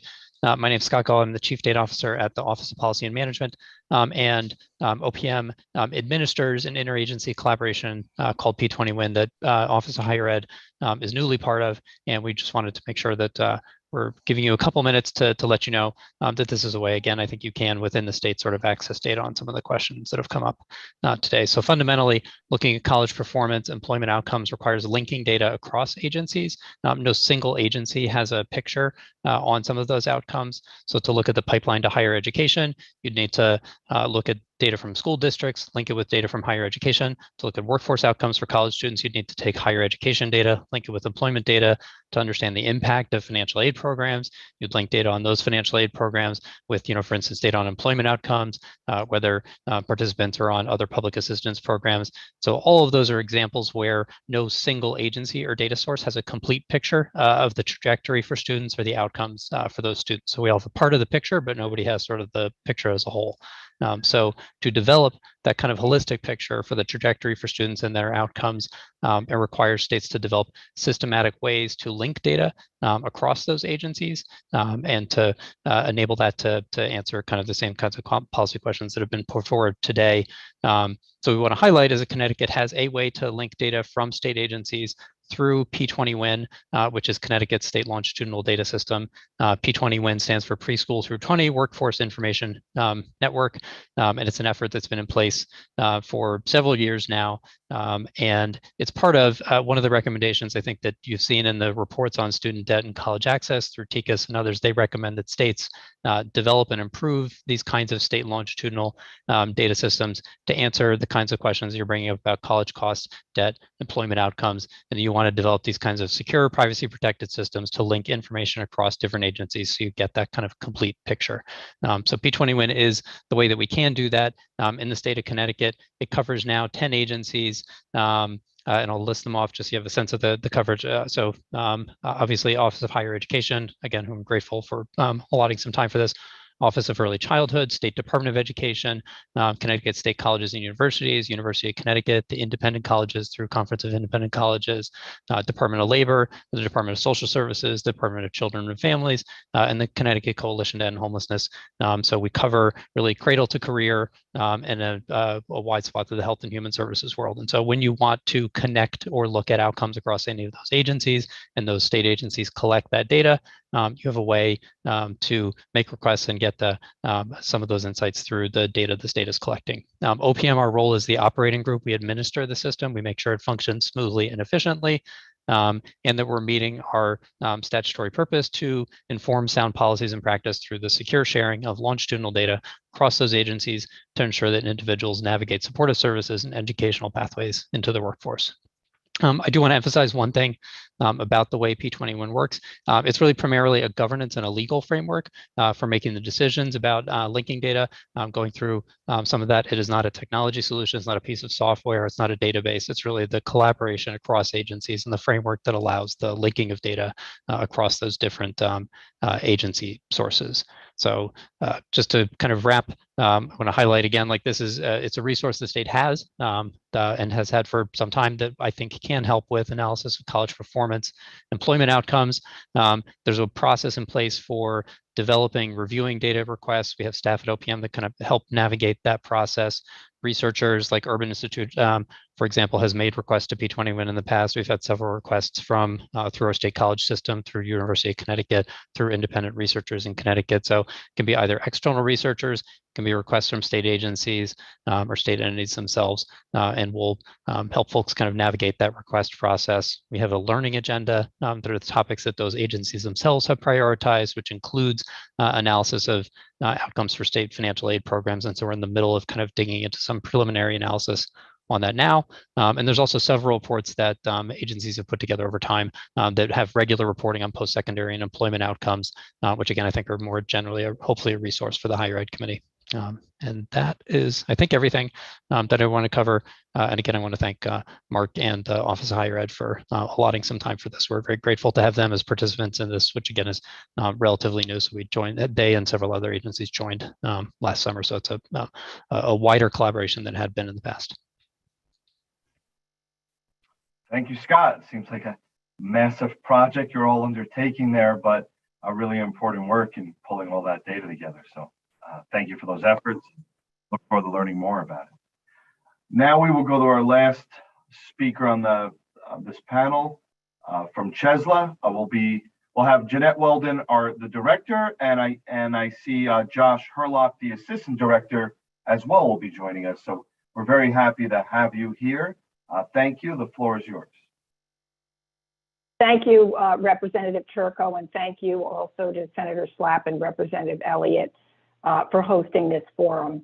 I'm Jeanette Weldon. I'm the Executive Director of the Connecticut Higher Education Supplemental Loan Authority, which is also known as CHESLA, and we're Connecticut's state-affiliated student lender.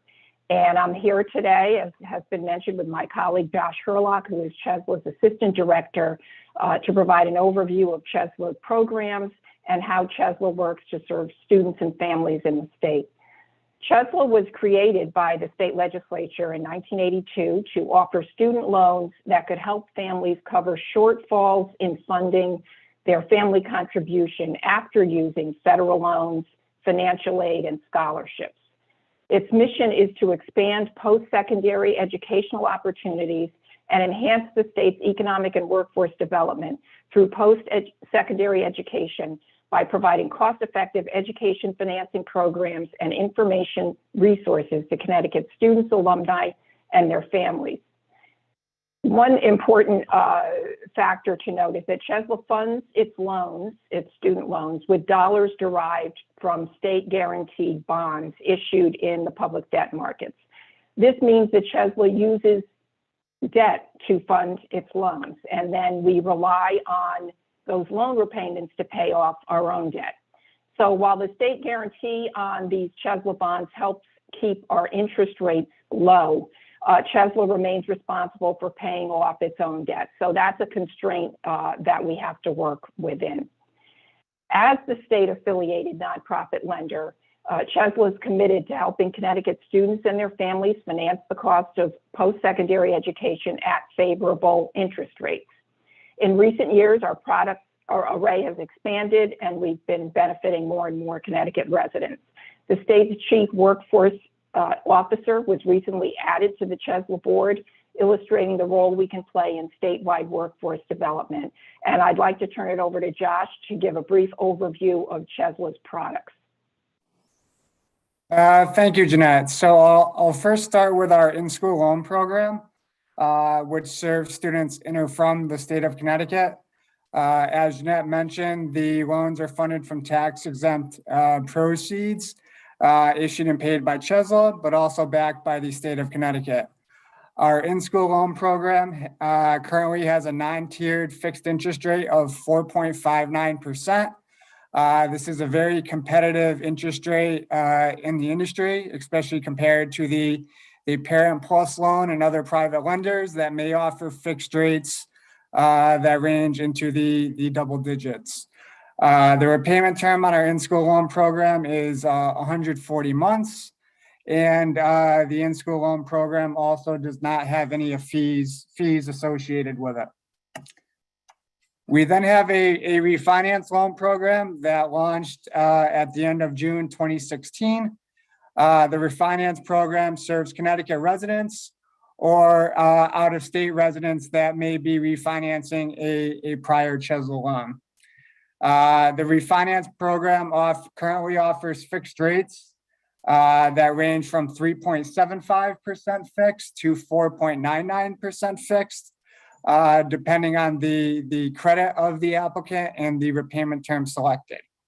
The refinance program offers 5, 10, and 15-year repayment terms, and also there are no fees associated with the program.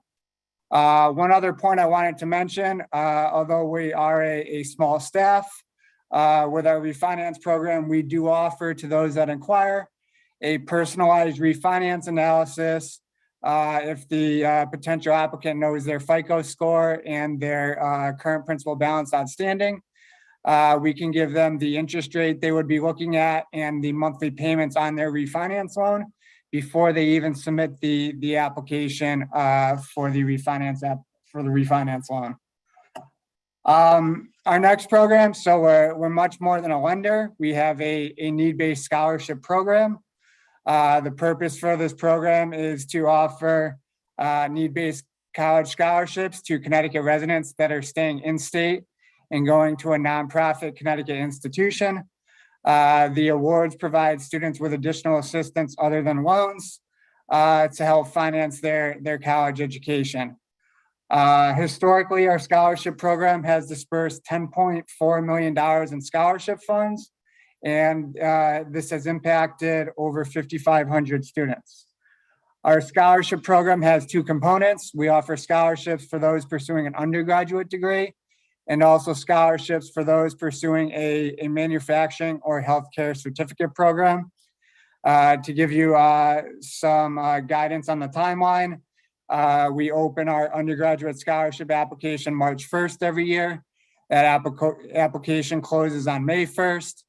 And then recipients are notified of awards in July. And then for those pursuing a certificate program, that application opens up in July on an annual basis.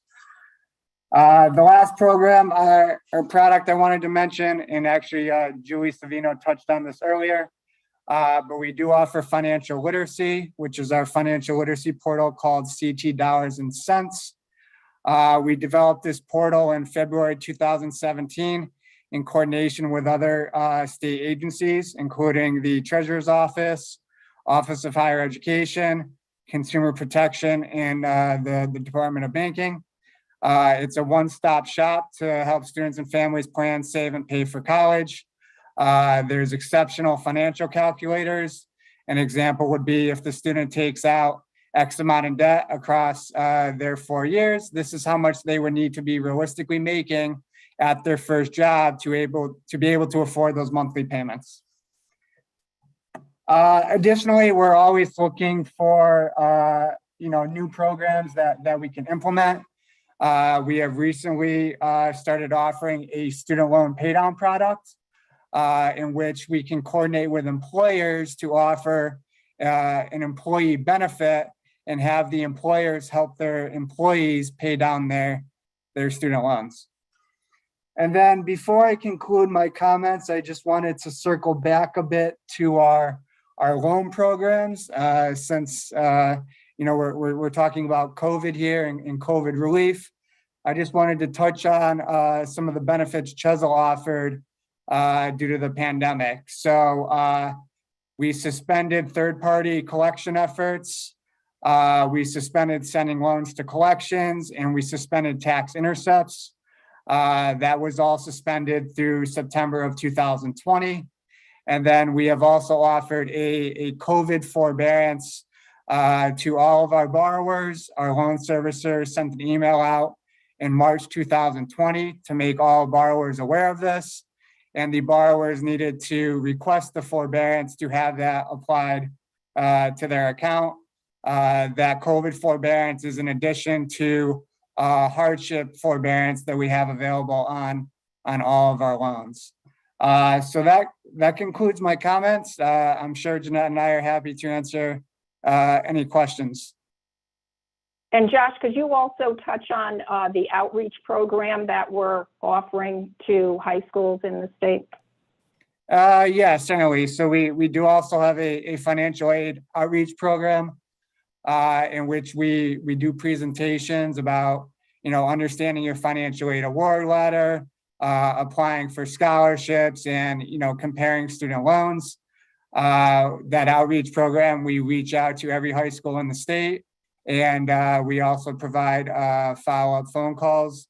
I think the schools are always appreciative of the information, but we're always looking for more high schools to participate because we're offering those presentations free of charge, and that can be done in person or remotely.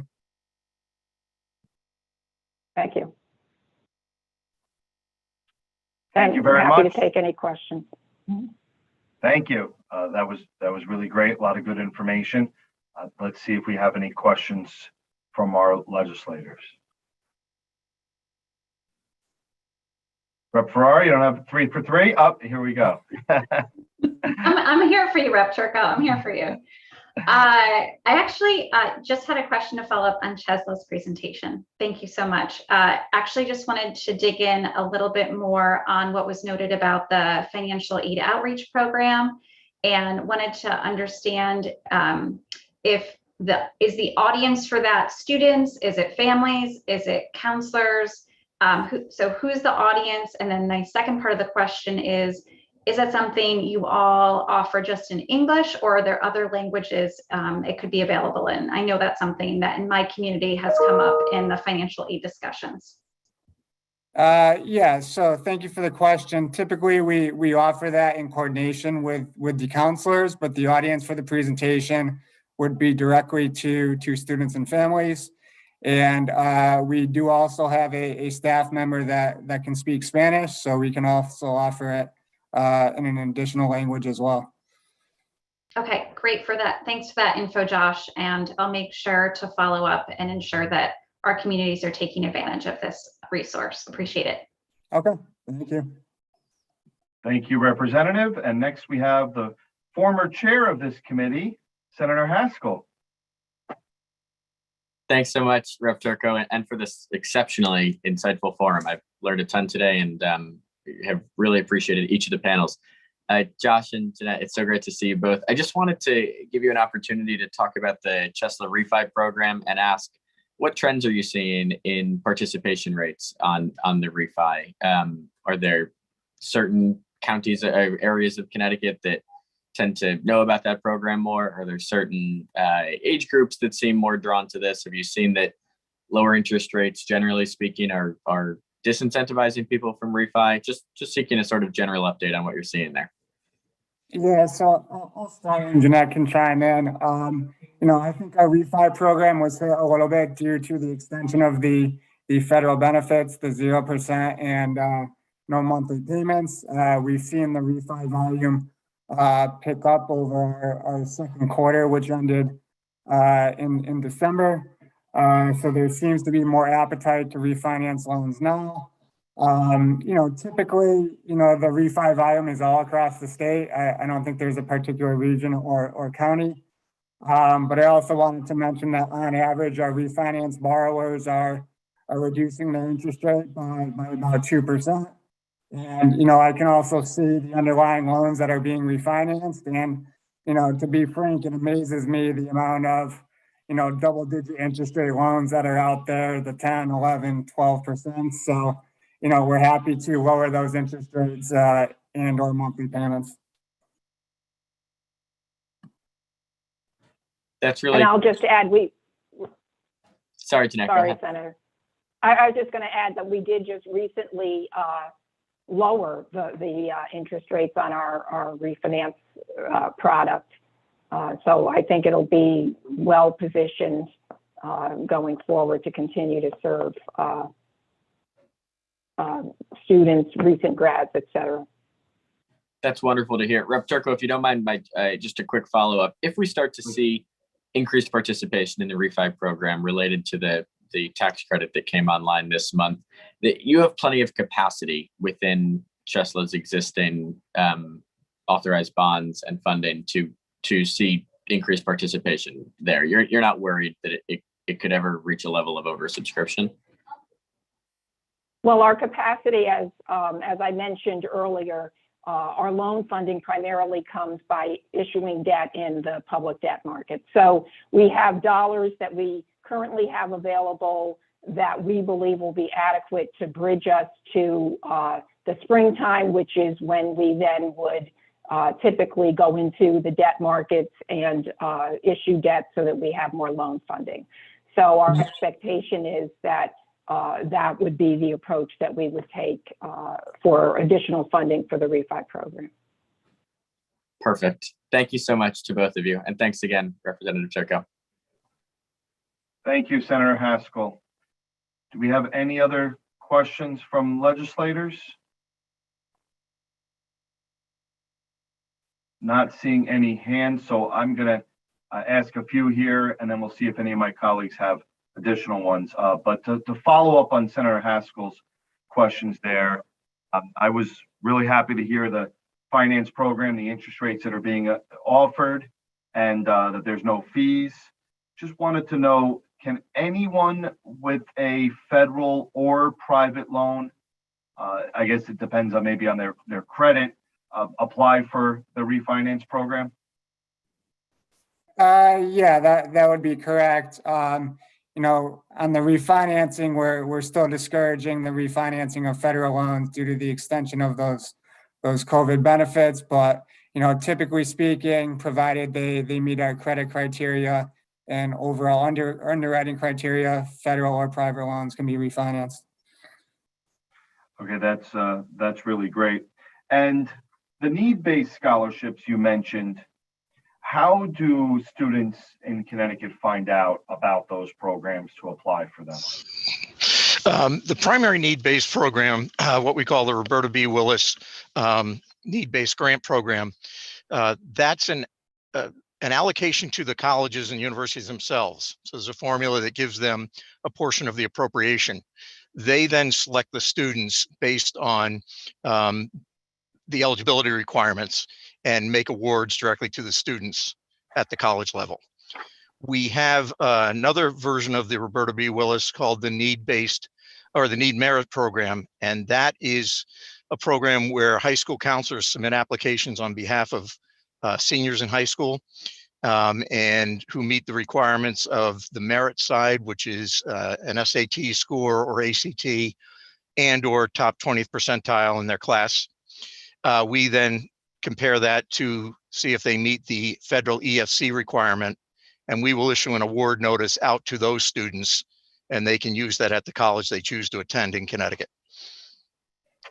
Thank you, Mr. French. And based on your previous commentary and also that from the colleges and universities, I do want to see if we can figure out a solution, hopefully as soon as this legislative session, on how we can allow students and our higher education institutions to know a little better than they know now, a little bit more accurate, the amount they're going to receive so they can prepare for that. And you mentioned hopefully we can come up with a solution, and I would love to try to find that and work with you all, and this committee would like to work with you all on that. So very good. Yes. Further, but Mr. French, while I have you, I was speaking to someone else in your office about this earlier in the week.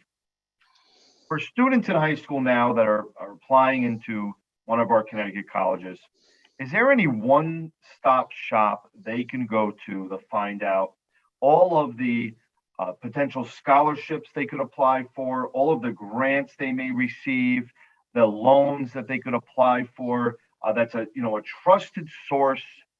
When I Google, I find all kinds of websites that I'm not sure how legitimate they are, but do we offer anything like that to our Connecticut residents?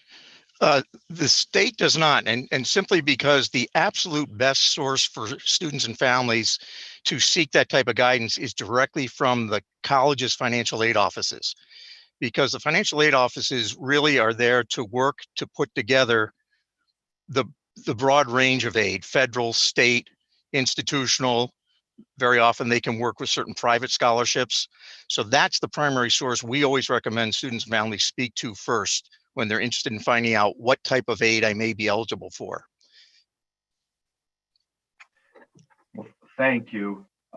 My concern there is it may not be equal information each student's, being able to receive based on who they talk to in those offices and what those offices know exist to apply for.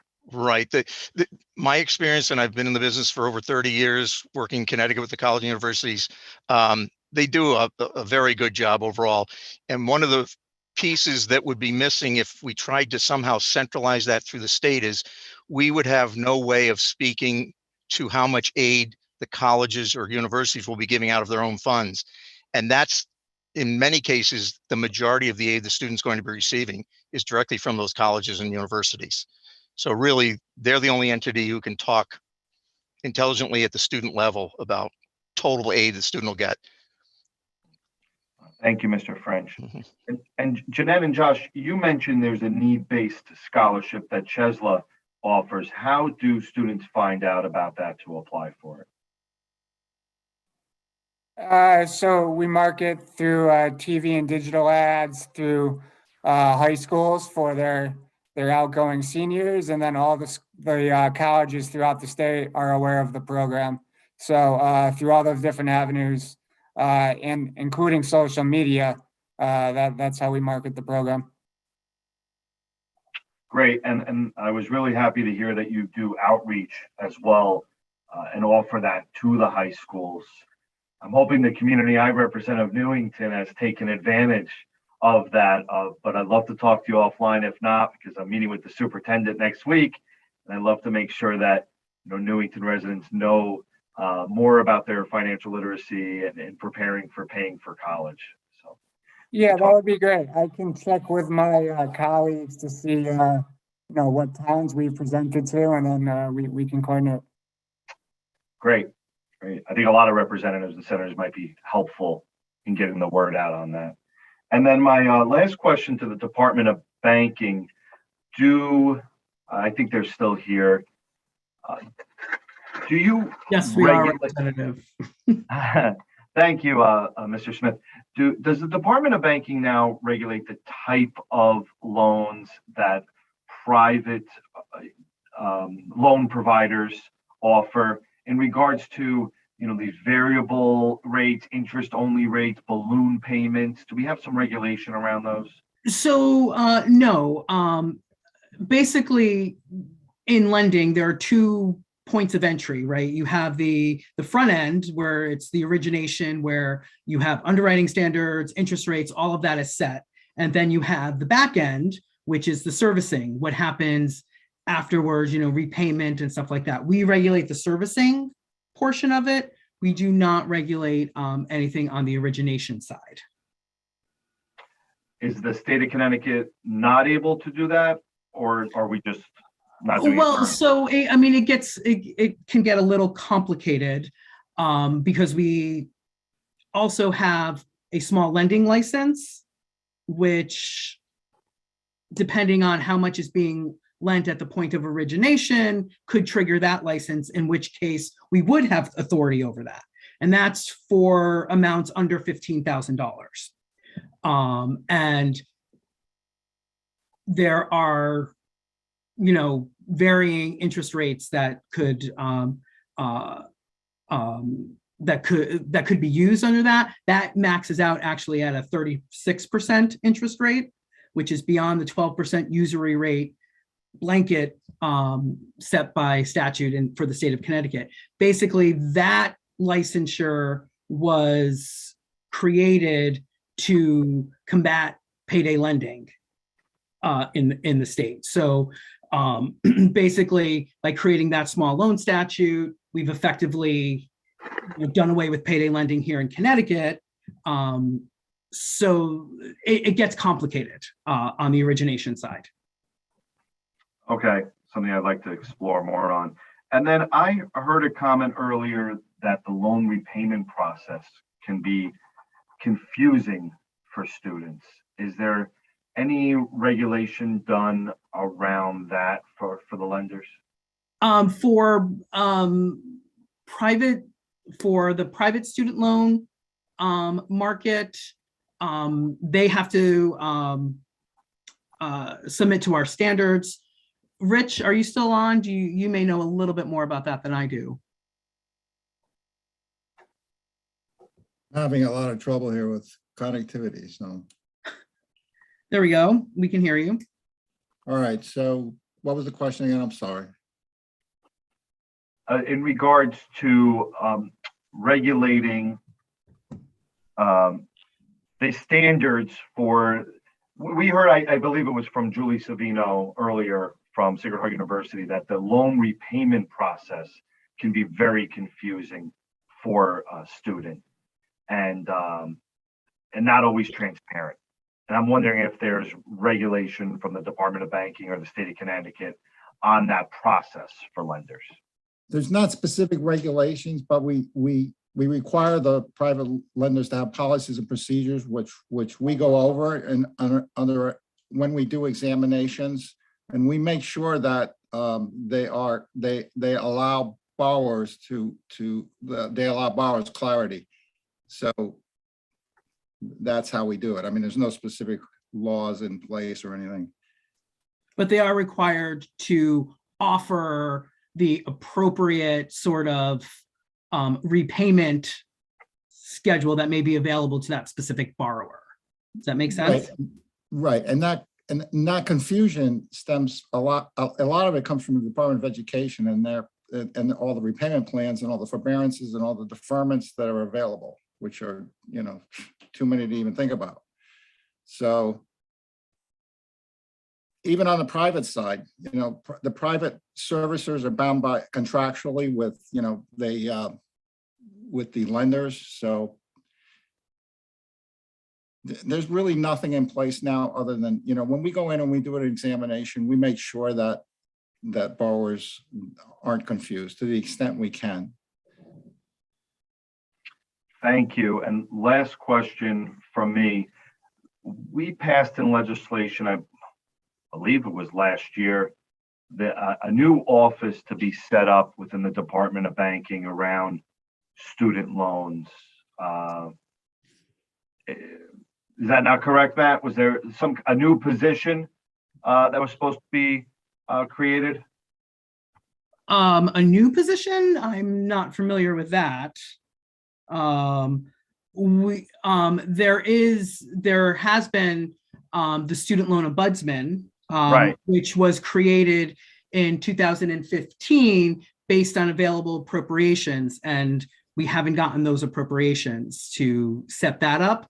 But the functions of the student loan ombudsman have basically been fulfilled on our examination portion, which Rich talks about, and our consumer affairs and educational outreach portion here in the Government Relations and Consumer Affairs Division. So we've been making that, and we submit to the Higher Ed Committee and to the Banking Committee a yearly report on activities of the student loan ombudsman sort of position of what that would be, where we submit to you guys every year, January 1, I think. Okay, I thought we had maybe finally funded that position last year, but it sounds like we did not do that yet. No, we have not done that. Okay, any particular reason why? Just hasn't been a priority in the state budget? I honestly, I don't know. Okay. That's an honest answer. I don't know. I'll have to talk with some other departments and find out why. Okay, thank you so much, Mr. Smith. Any other questions from legislators for anyone on this panel before we go to public participation?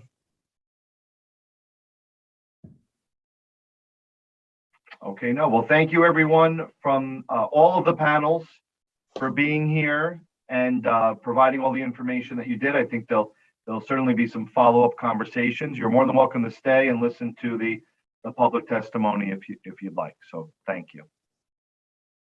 Thank you. Madam Clerk, are we ready for the public participation segment of today? Yes, we are. They will be timed for 3 minutes. And after they speak, they get removed from the room, but they've all been notified of this. Okay? Okay. Thank you. Madam Clerk, are legislators allowed to ask them questions? If you want to, yes, you can question away. Okay. Yeah. So wasn't we'll sure the wait. We're process. gonna wait. No one's going to be removed until we're sure that you're done with your questioning. Great, thank you. Thank you so much, Madam Clerk. All right, it looks like we have a total of 6 speakers, so not too long.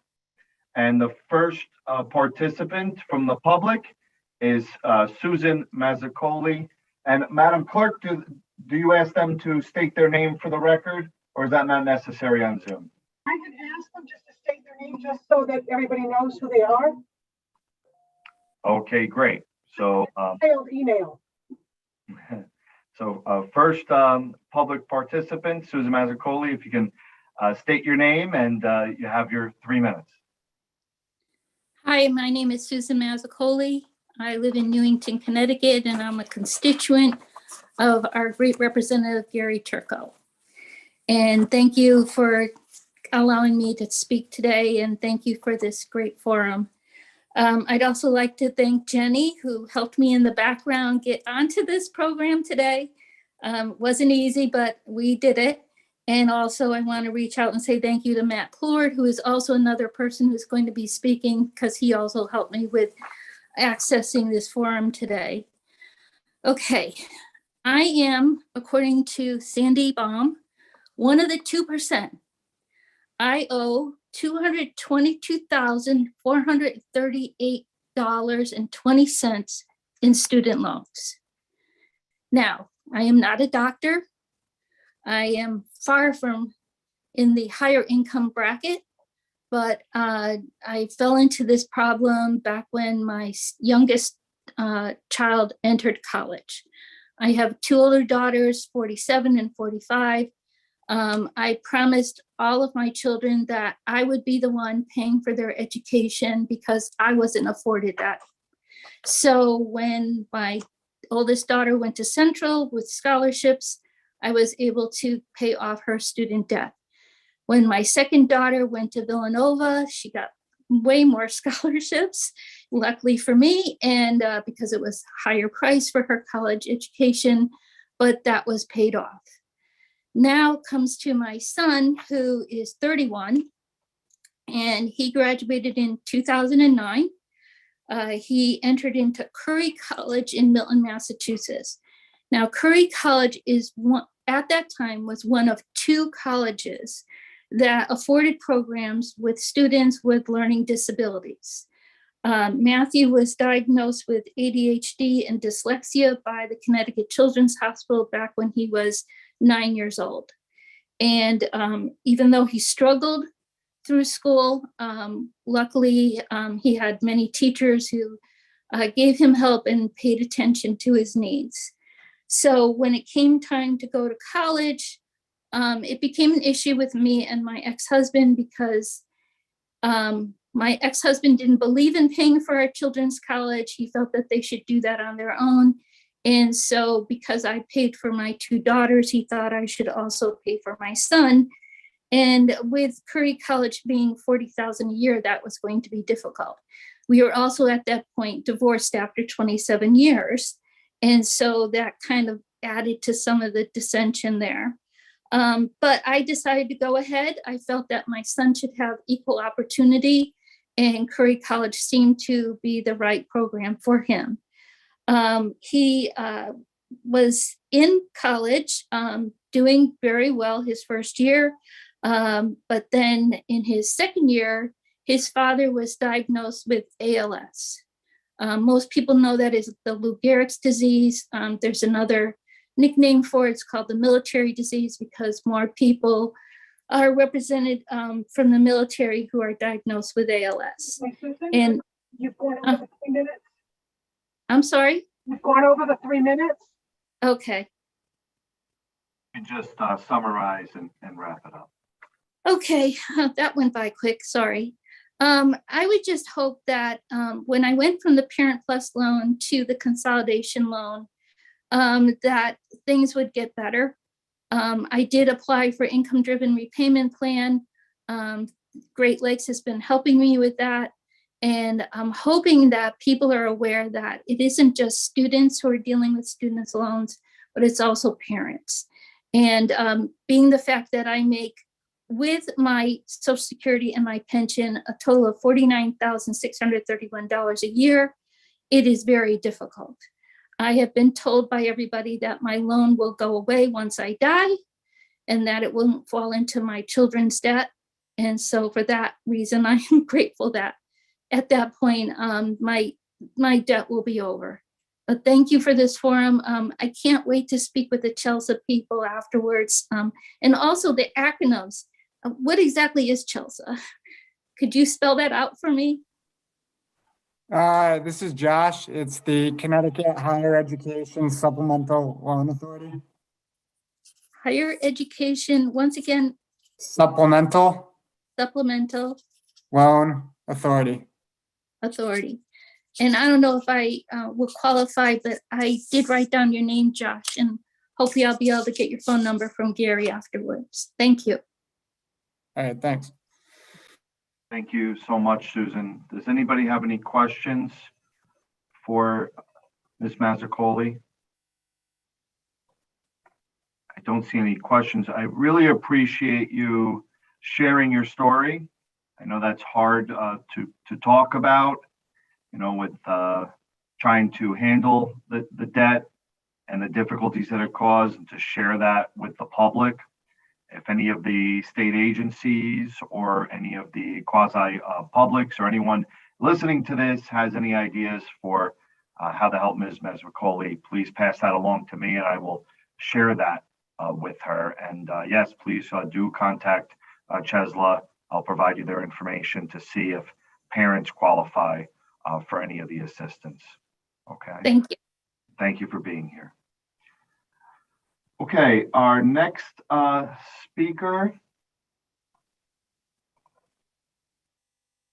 is Amanda Cifaretti, if I'm pronouncing your name, your last name right, Amanda. I probably got it wrong, so maybe. Honestly, that was the closest that most people usually get. Cifaretti, so like I'll give it to you at a 99% for A for effort.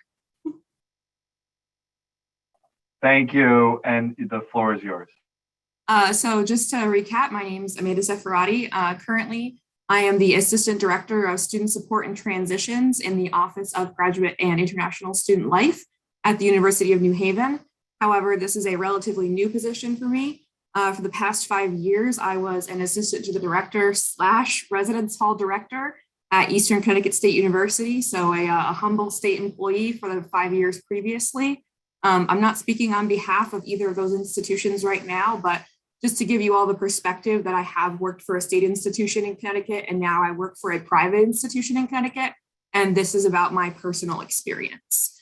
So like I said, I have the unique opportunity of seeing what our students are going through on the public and the private side, but also what I have personally gone through with being already graduated in the time of COVID-19. I attended graduate school at Merrimack College on a full scholarship and received my Master's of Education degree in Higher Education and Student Affairs. At that time, I was an unpaid graduate assistant because I was on full scholarship and I worked nights and weekends at a bakery. However, all of my student loan debt was incurred from my undergraduate institution, Assumption University, then Assumption College. I received my Bachelor of Arts in Global Studies and History with a concentration in Cultural Affairs from Assumption College in 2016. At this time, I'm 27 years old. I have a master's degree. I have a secure job, minimal credit card debt, no car payment, a very, very great cell phone bill, Verizon. And yet I still have a student loan payment more than most people's mortgage payments every month.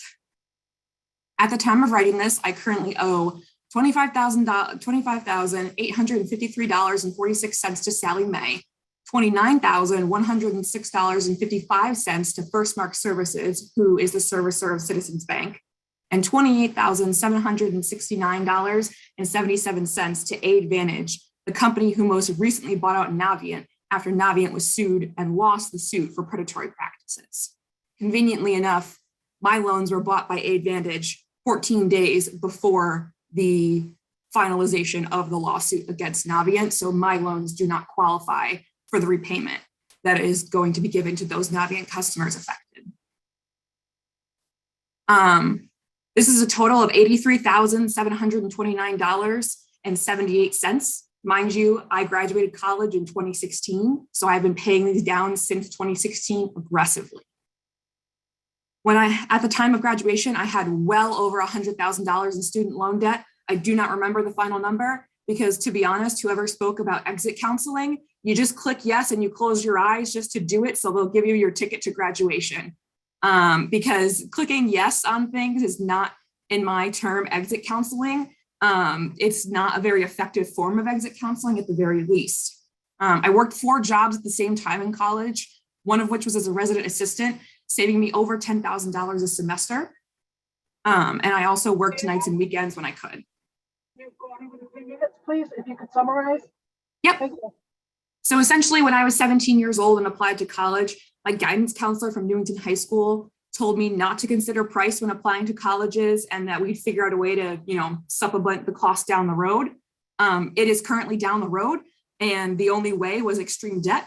I've consolidated multiple times. I do not qualify for many of the CHESLA programs that I have looked into because I need a cosigner and I have nobody to cosign anymore.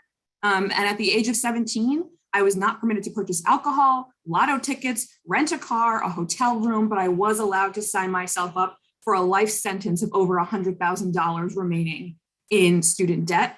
And I just believe that as a state of Connecticut, as a liberal state, as a blue progressive state, we need to be looking at this crisis a lot more severely because folks like me and folks like Susan who fall into that 2% are going to be paying aggressive amounts of debt into our 50s and 60s. And unlike Susan, if I die, my loans go to my mother. Thank you, Amanda. Are there any questions from any legislators? Amanda, you brought up a good point with the exit counseling, that it doesn't seem like it was that comprehensive to you. How about and I heard earlier from our representatives from different colleges and universities, they offer entrance counseling. Do you remember what that experience was like? And Assumption College is in Massachusetts, right? It's not one of our Connecticut schools, but what that experience was like for you to make you understand the responsibility you were taking on with the loans you were signing. So I do kind of remember entrance counseling in the same way that I kind of remember exit counseling. But I think also, honestly, folks are like, I was doing entrance counseling when I was 17 years old. I hadn't even turned 18 yet. I had never held more than $1,000 in my hand. And the CHESLA program that shows students, this is your potential job, income that's great. But I didn't have a potential job income. I went into college as an undeclared person.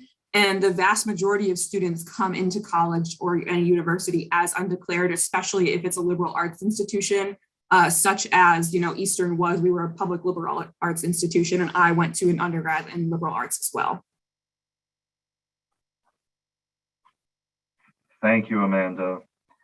And I think it was also interesting you brought up that the high school was not very helpful in explaining the financial responsibilities for someone applying to a college either. Any more information you want to share on that? So there were college preparatory, meetings with your guidance counselor, but as somebody who was generally prepared, I had my list of 5 to 8 schools that I wanted to apply to. I had been to college fairs. I was put in what I like to call the middle 80%. I was not in the top 10% of students at Newington High School, I was not in the bottom 10% of students. I was a student that mostly had it together in high school. I'm also a first generation student, so they were relatively impressed that I knew what I did. And also not as many students from towns like Newington. We don't have as many first gen students. I worked with students at Eastern, which were almost exclusively first gen population. Folks coming from towns like Newington I was one of the probably more few first gen at that time than there are right now. So I think that I'm hoping that things like entrance and exit counseling have gotten better since I did my entrance counseling in 2011 or 2012. But honestly, things don't change much, so I don't believe they probably have. Thank you very much again, Amanda, for sharing your story. And I hope you'll continue to help this committee in looking for solutions.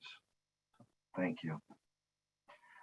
Next up, we have Erica Sharp. Erica has not joined us yet. Okay, we'll go back to Erica. Marianne Mahoney.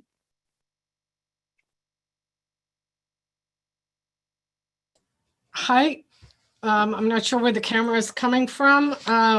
Buenas tardes, boa tarde, good afternoon, Representative Elliott, Senator Slapp, Representative Turco. Thank you for this opportunity to speak to the forum. And it's nice to see at least the black squares of some people that I recognize.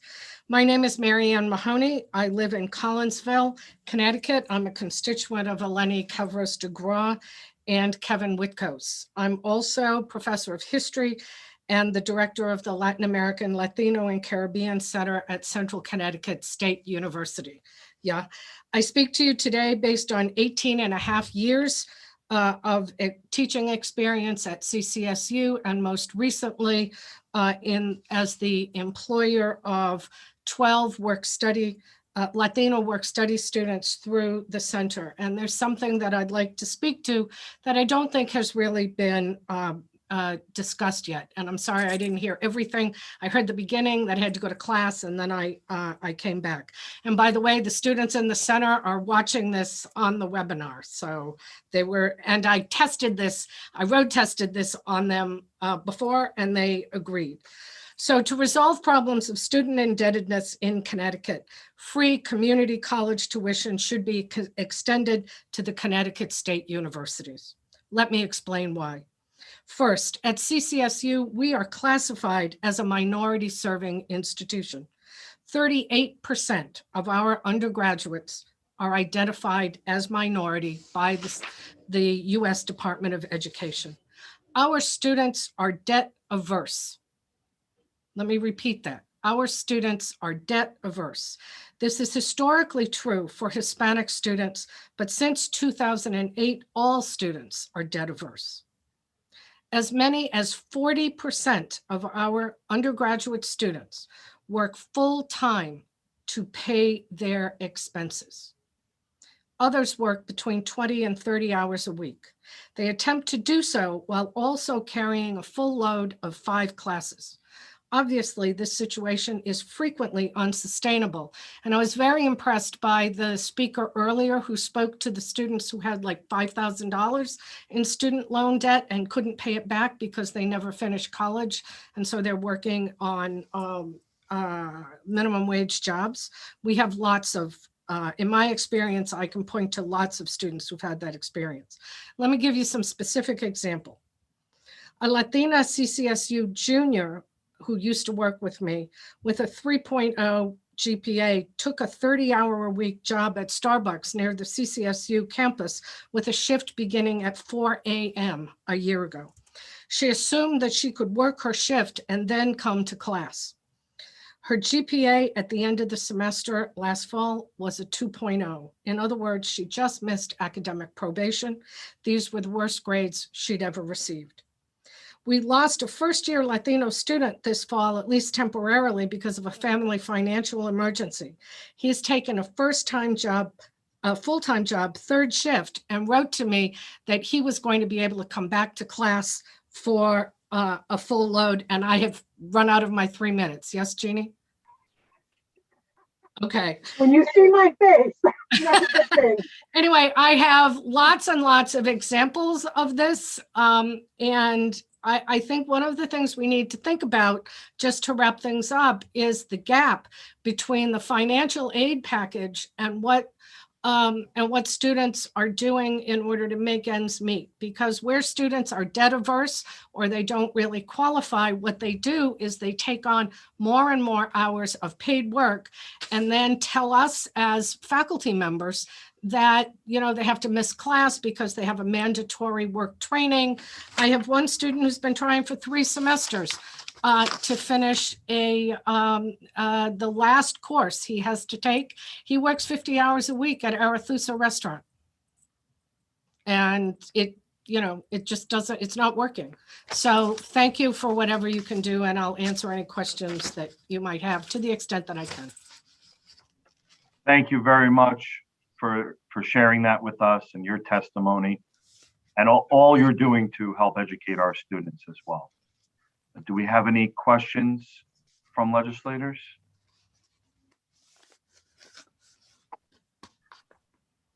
We do not have any questions, but I thank you especially for bringing up the point that our students that go to 4-year institutions need more assistance and don't want as well and don't want to take on debt, and maybe the debt-free community college program one day could be expanded to cover them as well. So thank you for that. Thank you.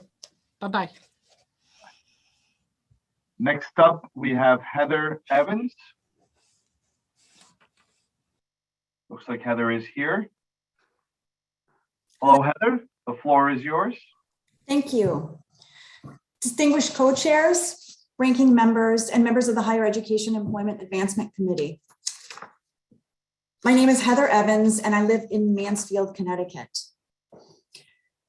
I want to share my personal experience because I believe other people may be in the same situation. I was a first-generation college student coming from a family of low socioeconomic status. I am a nurse with a doctorate degree. My husband is a high school teacher with a master's degree. We married in the late 90s and went to school as married adults. Together, we took out student loans to cover school and living expenses, although we worked all the way through our college time. We began working in our careers immediately upon graduation from our academic programs. My husband as a master's prepared teacher and myself as a bachelor's prepared registered nurse. After 2 years of nursing, I returned to school to obtain my doctorate in nursing. As a nurse and a teacher, both of us have always worked in our rural or underserved areas. We are passionate about serving our community and working to support underrepresented populations. We've been paying our student loans for more than 20 years, and there's no end in sight. We earn decent salaries, but we can't claw our way out of our mountain of debt. If I could go back and do things differently, I probably would. I could warn myself about the dangers of student loan debt. Because of our professions, we've applied for loan forgiveness programs over the years. We get rejected. This is because we made a really foolish decision 20 years ago. When we finished our first degrees, we were barraged by offers to refinance and consolidate our student loans. It seemed like a sound and responsible opportunity, so we did it. We consolidated our 2 loans together. This lowered our monthly payments and seemed like it was a really wise decision. Then when I was working on my doctorate, I took out more loans. And after I received my doctorate, I consolidated those loans together. It turns out that these actions resulted in a situation that excludes us from being able to take advantage of student loan forgiveness opportunities. Our first consolidation not only contains student debt from both of us, but also is now owned by a private lender instead of the federal student loan department.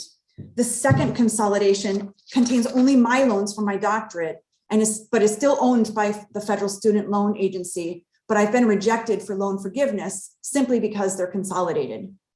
In October, my husband and I applied again for the public service loan forgiveness program. With 20 years of payments and 20 years of public service, we both definitely qualify. Unfortunately, my husband has not been granted loan forgiveness for reasons I described. I have been notified that the loans for my doctorate, although consolidated, are being considered. This isn't a guarantee, but it's further than I've ever gotten before.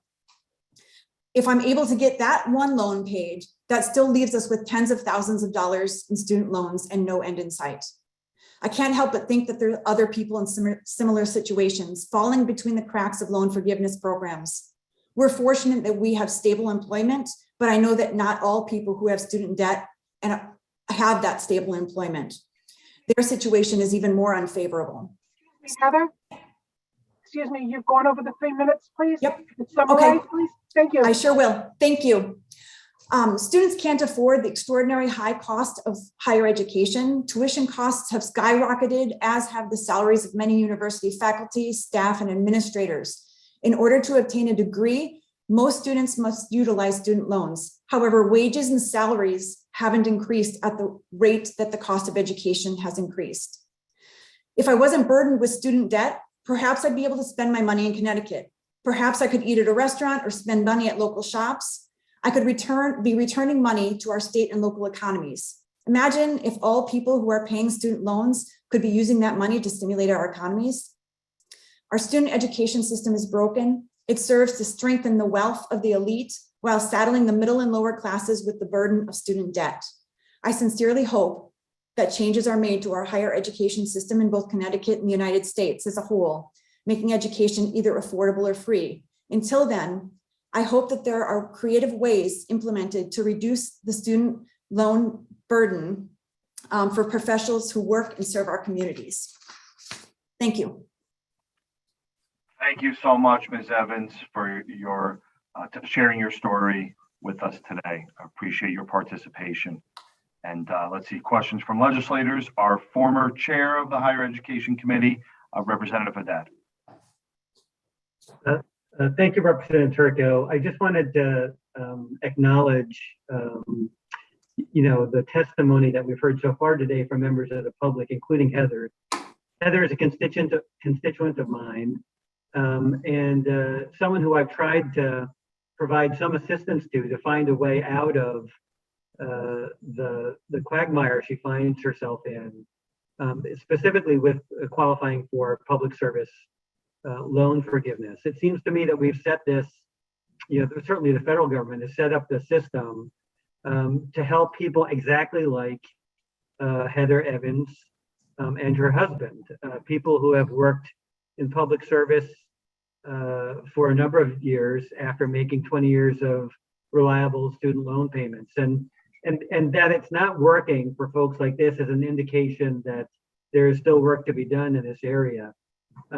We don't have much influence over what happens at the federal level, but I certainly appreciate the fact that that Heather came here to share her story, that Representative Turco and the leadership of this committee are focused on this issue. I think that we need to do something to make a difference here, and I just wanted to say thank you to, not just to Heather, but to the other folks who have testified about their personal situation. Thank you. I appreciate it. Any other questions from legislators? I don't see any. Heather, I do know that there was recently a restructuring of how the public service forgiveness program, is implemented, and there was a lot of press about it, and they were going to make it clearer and fairer. Does it not help you out in your situation still? Because of that restructuring that opened up in October, that's why my portion of the loans are being considered. They've been in kind of limbo since that time when I applied. I applied like a day after it opened in October, back in the fall. But other than that, they're considering that possibility. The other loans aren't eligible at all. If you have not yet, I would recommend reaching out to Congressman Courtney's office and our U.S. Senators Murphy and Blumenthal. Maybe there's something they can help with. Thank you. I have done that as well. Thank you, though. Well, thank you so much again for being here and testifying. Thank you. And I believe we have our last speaker, and that is Matt Plord. Hi, yes. Can you hear me all right? Yes, the floor is yours, Matt. Great, thank you. Well, good afternoon, Chairman Elliott and Chairman Slapp and other members of this committee. Good afternoon, Representative Turco. I want to first thank you all very much for putting on this forum. It's an extremely important issue, and I have learned a great deal today listening in on it. My name is Matthew Plord. I'm a 20-year-old student and constituent of Representative Turco's, and I'd like to tell you a little bit more about my experience with student debt issues.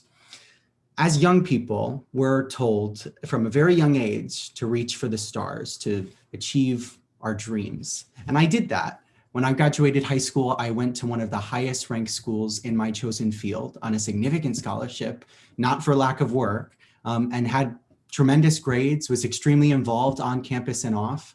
And then the COVID-19 pandemic hit and made an already heavy burden on my family that much heavier.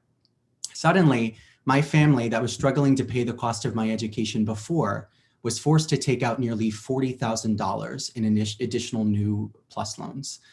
And on top, that is, of the $20,000 we had already taken out prior, and was considering refinancing our home.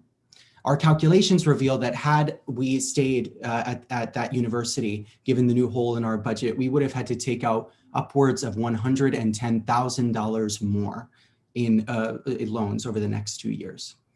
We had a lot of tough nights, as you could imagine, wringing our hands, unsure of where that money would come from and praying that that burden would pass. And as we all know, that burden did not lighten in a 2-week quarantine, and it still has not. Eventually, I decided to transfer to a different, less expensive university, which I've started this semester.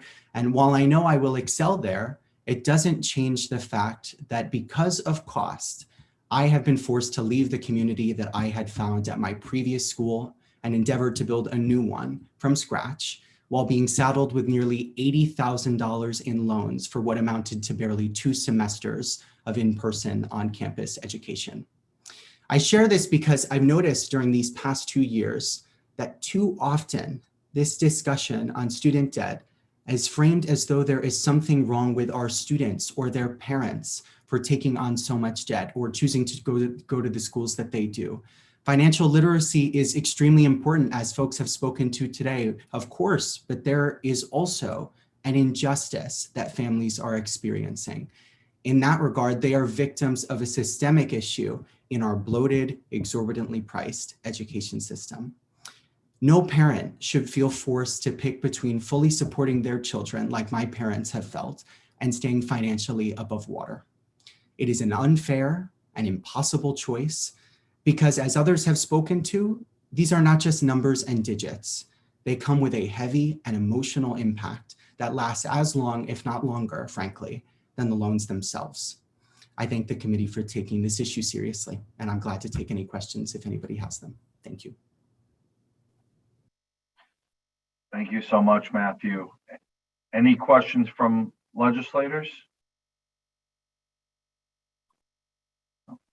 Well, Matt, I really appreciate, as one of my constituents, I feel very lucky that today out of the 6 speakers, 3 of them were from Newington. So it seems like this is an issue that the community I represent, at least, really wants to see some assistance with. So I thank you for your leadership. We're going to need individuals like you who are going through this and experience it, your advice and input on how we can improve the system as well.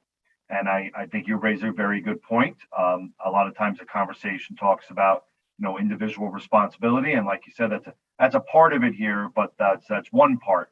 And there are other parts that, force situations where debt is taken on just for individuals to try to get ahead and be able to get a good career and a good job, and just families that are struggling with so many other expenses, but want to make sure that their children have a good education in a higher education institute, and sometimes are left with very little choices. So that's something that needs to be taken under account as well. So thank you very much, Matt, again, for being here and for your input. And we look forward to working with you on this committee as we're trying to find solutions. So thank you, Matt. Any closing comments from any legislators before we end the meeting today? Representative Haynes, anything you want to say in closing? Thank you. I did want to just say thank you to you, Rep. Turco, for pulling this together. A lot of good, great information regarding college loans. I have two college graduates who are working desperately to pay off their loans, and I get it. So it's good information, and hopefully we can, maybe bring something out of this forum to the legislature and, make some changes happen to make the relief a little bit better. So thank you.